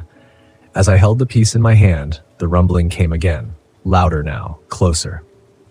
I stood quickly, scanning the lake. The light was back, faint but steady, moving beneath the ice closer than before. My pulse quickened, and I felt a cold sweat break out under my coat. Something was down there. Something was moving. I backed away from the crack, my mind racing. The metal, the light, the sound, it all pointed to something beneath the ice. Something unnatural. But what? The stories I had heard over the years about strange things beneath the frozen lakes, about disappearances and creatures buried deep in the ice, came flooding back. I'd always dismissed them as nonsense, campfire stories to scare the newcomers. But now, standing there in the middle of the frozen lake, I wasn't so sure. I needed answers. Later that day, as I was gathering more firewood, I came across an old ice fishing shack near the edge of the lake that looked abandoned, but there were fresh footprints in the snow leading up to the door. Curious, I approached, knocking lightly before pushing the door open. Inside, I found an older man hunched over a small stove, warming his hands. His face was weathered, thick, his beard streaked with gray, and he looked up at me with tired eyes as I stepped in. "Didn't expect to see anyone out here," I said, trying to keep my voice steady. The man grunted, his eyes narrowing. "Not many come this deep into the wilderness." I hesitated. "I've been hearing strange sounds under the ice, and I saw a light last night moving beneath the surface. Do you know anything about that?" The man's expression darkened. He turned back to the stove, staring into the flames. "You shouldn't be out on that lake," he said quietly. "There are things beneath the ice, things that shouldn't be disturbed." "What do you mean?" I asked, my heart pounding. The man sighed, rubbing a hand across his face. "There's an old mining operation under that lake, abandoned long ago. They were digging deep, too deep. Some say they woke something up down there. Ever since, strange things have happened. People go missing. The ice breaks when it shouldn't. And that light, it's not the only thing that moves down there." A chill ran down my spine. "What's under there?" The man shook his head. "I don't know, but I've been coming out here for years, and I've seen enough to know when something isn't right. The lake's alive. It's watching you." That night, the light beneath the ice returned, brighter than before, pulsing like a heartbeat. I watched from the RV, my breath fogging up the window as the rumbling beneath the ice grew louder, more insistent. I knew I couldn't stay. Whatever was beneath the lake, it was waking up. I packed my gear quickly, throwing everything into the RV, but as I started the engine, the ground beneath the RV began to tremble. The rumbling was almost deafening now, vibrating up through the frozen earth. I glanced out toward the lake, and my blood ran cold. The ice was cracking, long fissures spreading out from the center of the lake. And then, in the distance, the surface of the ice exploded upward, a massive shape breaking through. I only caught a glimpse, something dark and enormous, sliding beneath the ice again, disappearing as quickly as it had appeared. But it was enough. I floored the gas pedal, the RV lurching forward as I raced away from the lake, the sound of cracking ice echoing behind me. The road was a blur, my heart pounding in my chest. But even as I drove, I could still feel it. The weight of something massive beneath the surface, watching, waiting. When I finally reached the main road, the rumbling stopped. But the memory of that thing beneath the ice stayed with me. I'll never forget it. The way the light pulsed, the way the ice cracked as if it were alive. I left the boundary waters behind, but a part of me knows I'll never truly escape it. Some things should stay buried, and whatever's beneath that lake, it's not finished yet. I've never been a superstitious man. Ghosts, spirits, curses, all of it felt like nonsense. My wife, Sarah, was the opposite. She loved all that mystical, spiritual stuff. She would go on and on about how some places had energies or how she could feel something otherworldly when we visited a new place. I used to tease her for it. I didn't mean anything by it. I just never took it seriously. Now, I wish I had. It's been almost a year since Sarah died. I still don't know how to talk about it. I don't talk about it, really. I just packed up the RV one day and decided to drive to get away from everything. Her voice, her smile, the way she used to look at me when I rolled my eyes at her hippie nonsense. It was all too much to deal with, so I left. I wasn't running from her memory exactly, more like I was trying to outrun the guilt that came with it. Sarah always wanted to visit the desert, especially the Navajo Nation. She said Monument Valley was one of the most spiritual places in the world. I never took her. Work got in the way, or my cynicism did. Either way, it never happened. And now, with nothing but miles of empty road ahead of me, I found myself driving right into that part of the world. Maybe it was my way of making up for it. The landscape around me was beautiful in an eerie, desolate way.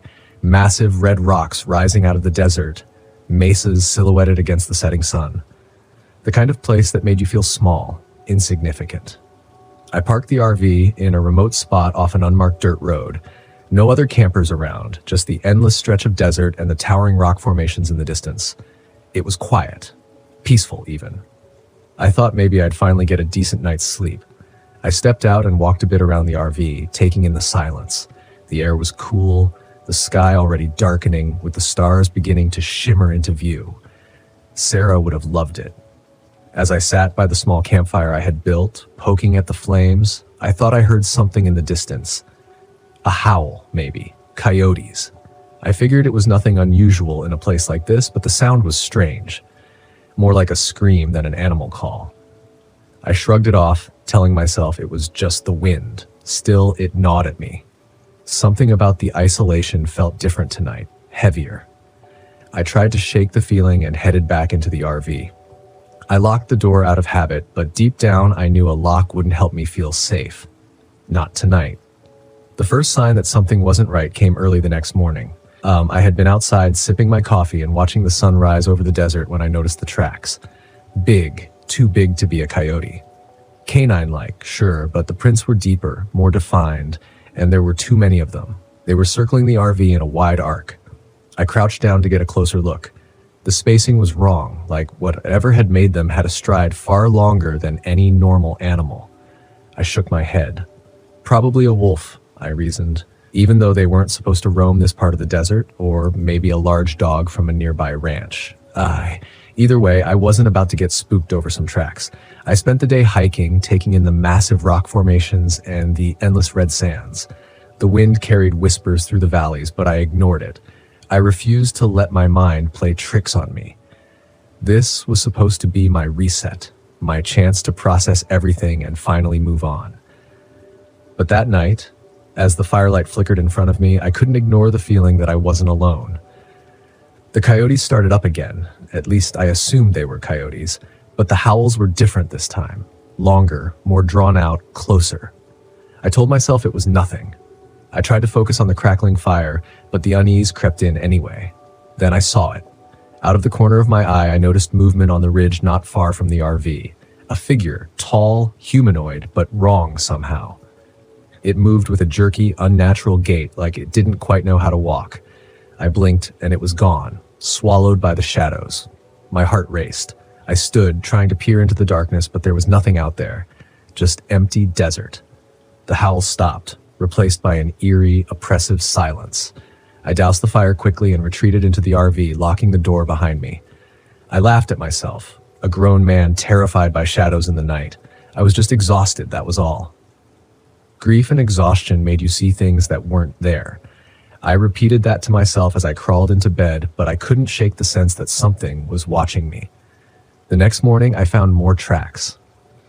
This time, they weren't just around the RV. They led right up to the windows, pressed deep into the sand, circling the vehicle like a predator stalking its prey. I stared at them, unease curdling in my stomach. These prints were bigger than the ones from yesterday. Deeper, too. Something was out here, something that was getting bolder. I decided to leave. That morning, I packed up my things, double-checked the tires on the RV, and set the GPS for the nearest town. But as soon as I hit the ignition, the engine sputtered. It wouldn't start. "Come on, not now," I muttered, trying again. Nothing. I went outside to check the engine, hoping it was something simple, but when I popped the hood, everything looked fine. There was no reason for the RV to stall like this, yet there I was, stuck in the middle of nowhere, with no cell signal and no way to leave. As the day wore on, that strange feeling of being watched never left. I kept glancing over my shoulder, certain I'd catch sight of that figure again, but that the desert was still dead quiet. That night it came closer. I heard it long before I saw it. Footsteps outside the RV, soft at first, but growing heavier, more deliberate. Something was walking around, pacing as if deciding what to do next. I stayed perfectly still inside, listening as the footsteps circled the RV, stopping near the windows. Then came the scratching. At first, I thought it was a branch scraping against the side of the RV, but the sound was too methodical. It came in short bursts, like claws dragging across metal, testing the strength of the walls. I grabbed the flashlight and crept to the window, slowly pulling back the curtain just an inch. My breath caught in my throat. There, outside in the dark, was the figure I had seen on the ridge. But it was clearer now, standing in the moonlight just feet from the RV. It wasn't human, at least not anymore. It looked like a man, but its limbs were wrong, too long, too thin. Its skin was stretched tight over its bones, and its face, it was shifting, contorting, flickering between the face of a man and that of a coyote. It stopped scratching and turned toward the window, as if it could sense me watching. Its eyes, yellow and gleaming, locked onto mine for a moment. Time seemed to freeze. Then it bared its teeth in a sickening grin. I staggered back, heart pounding in my chest, and stumbled toward the door. I had to get out, had to run. But as soon as my hand reached for the latch, I heard it. "Mark?" I froze. "Mark, it's me." The voice, it was Sarah's. Soft, familiar, and filled with the love I hadn't heard in almost a year. I turned slowly, staring at the window. The figure outside had disappeared, but the voice lingered, echoing in the night. "Mark, come outside, please." I shook my head, tears burning in my eyes. No, it couldn't be. It was impossible. Sarah was gone. She was gone. But the voice, it sounded so real. I pressed my hands to my ears, squeezing my eyes shut. "No," I whispered. "No, no, no." The voice grew louder, more insistent. "Mark, come to me." I fell to my knees, clutching my head as the scratching returned.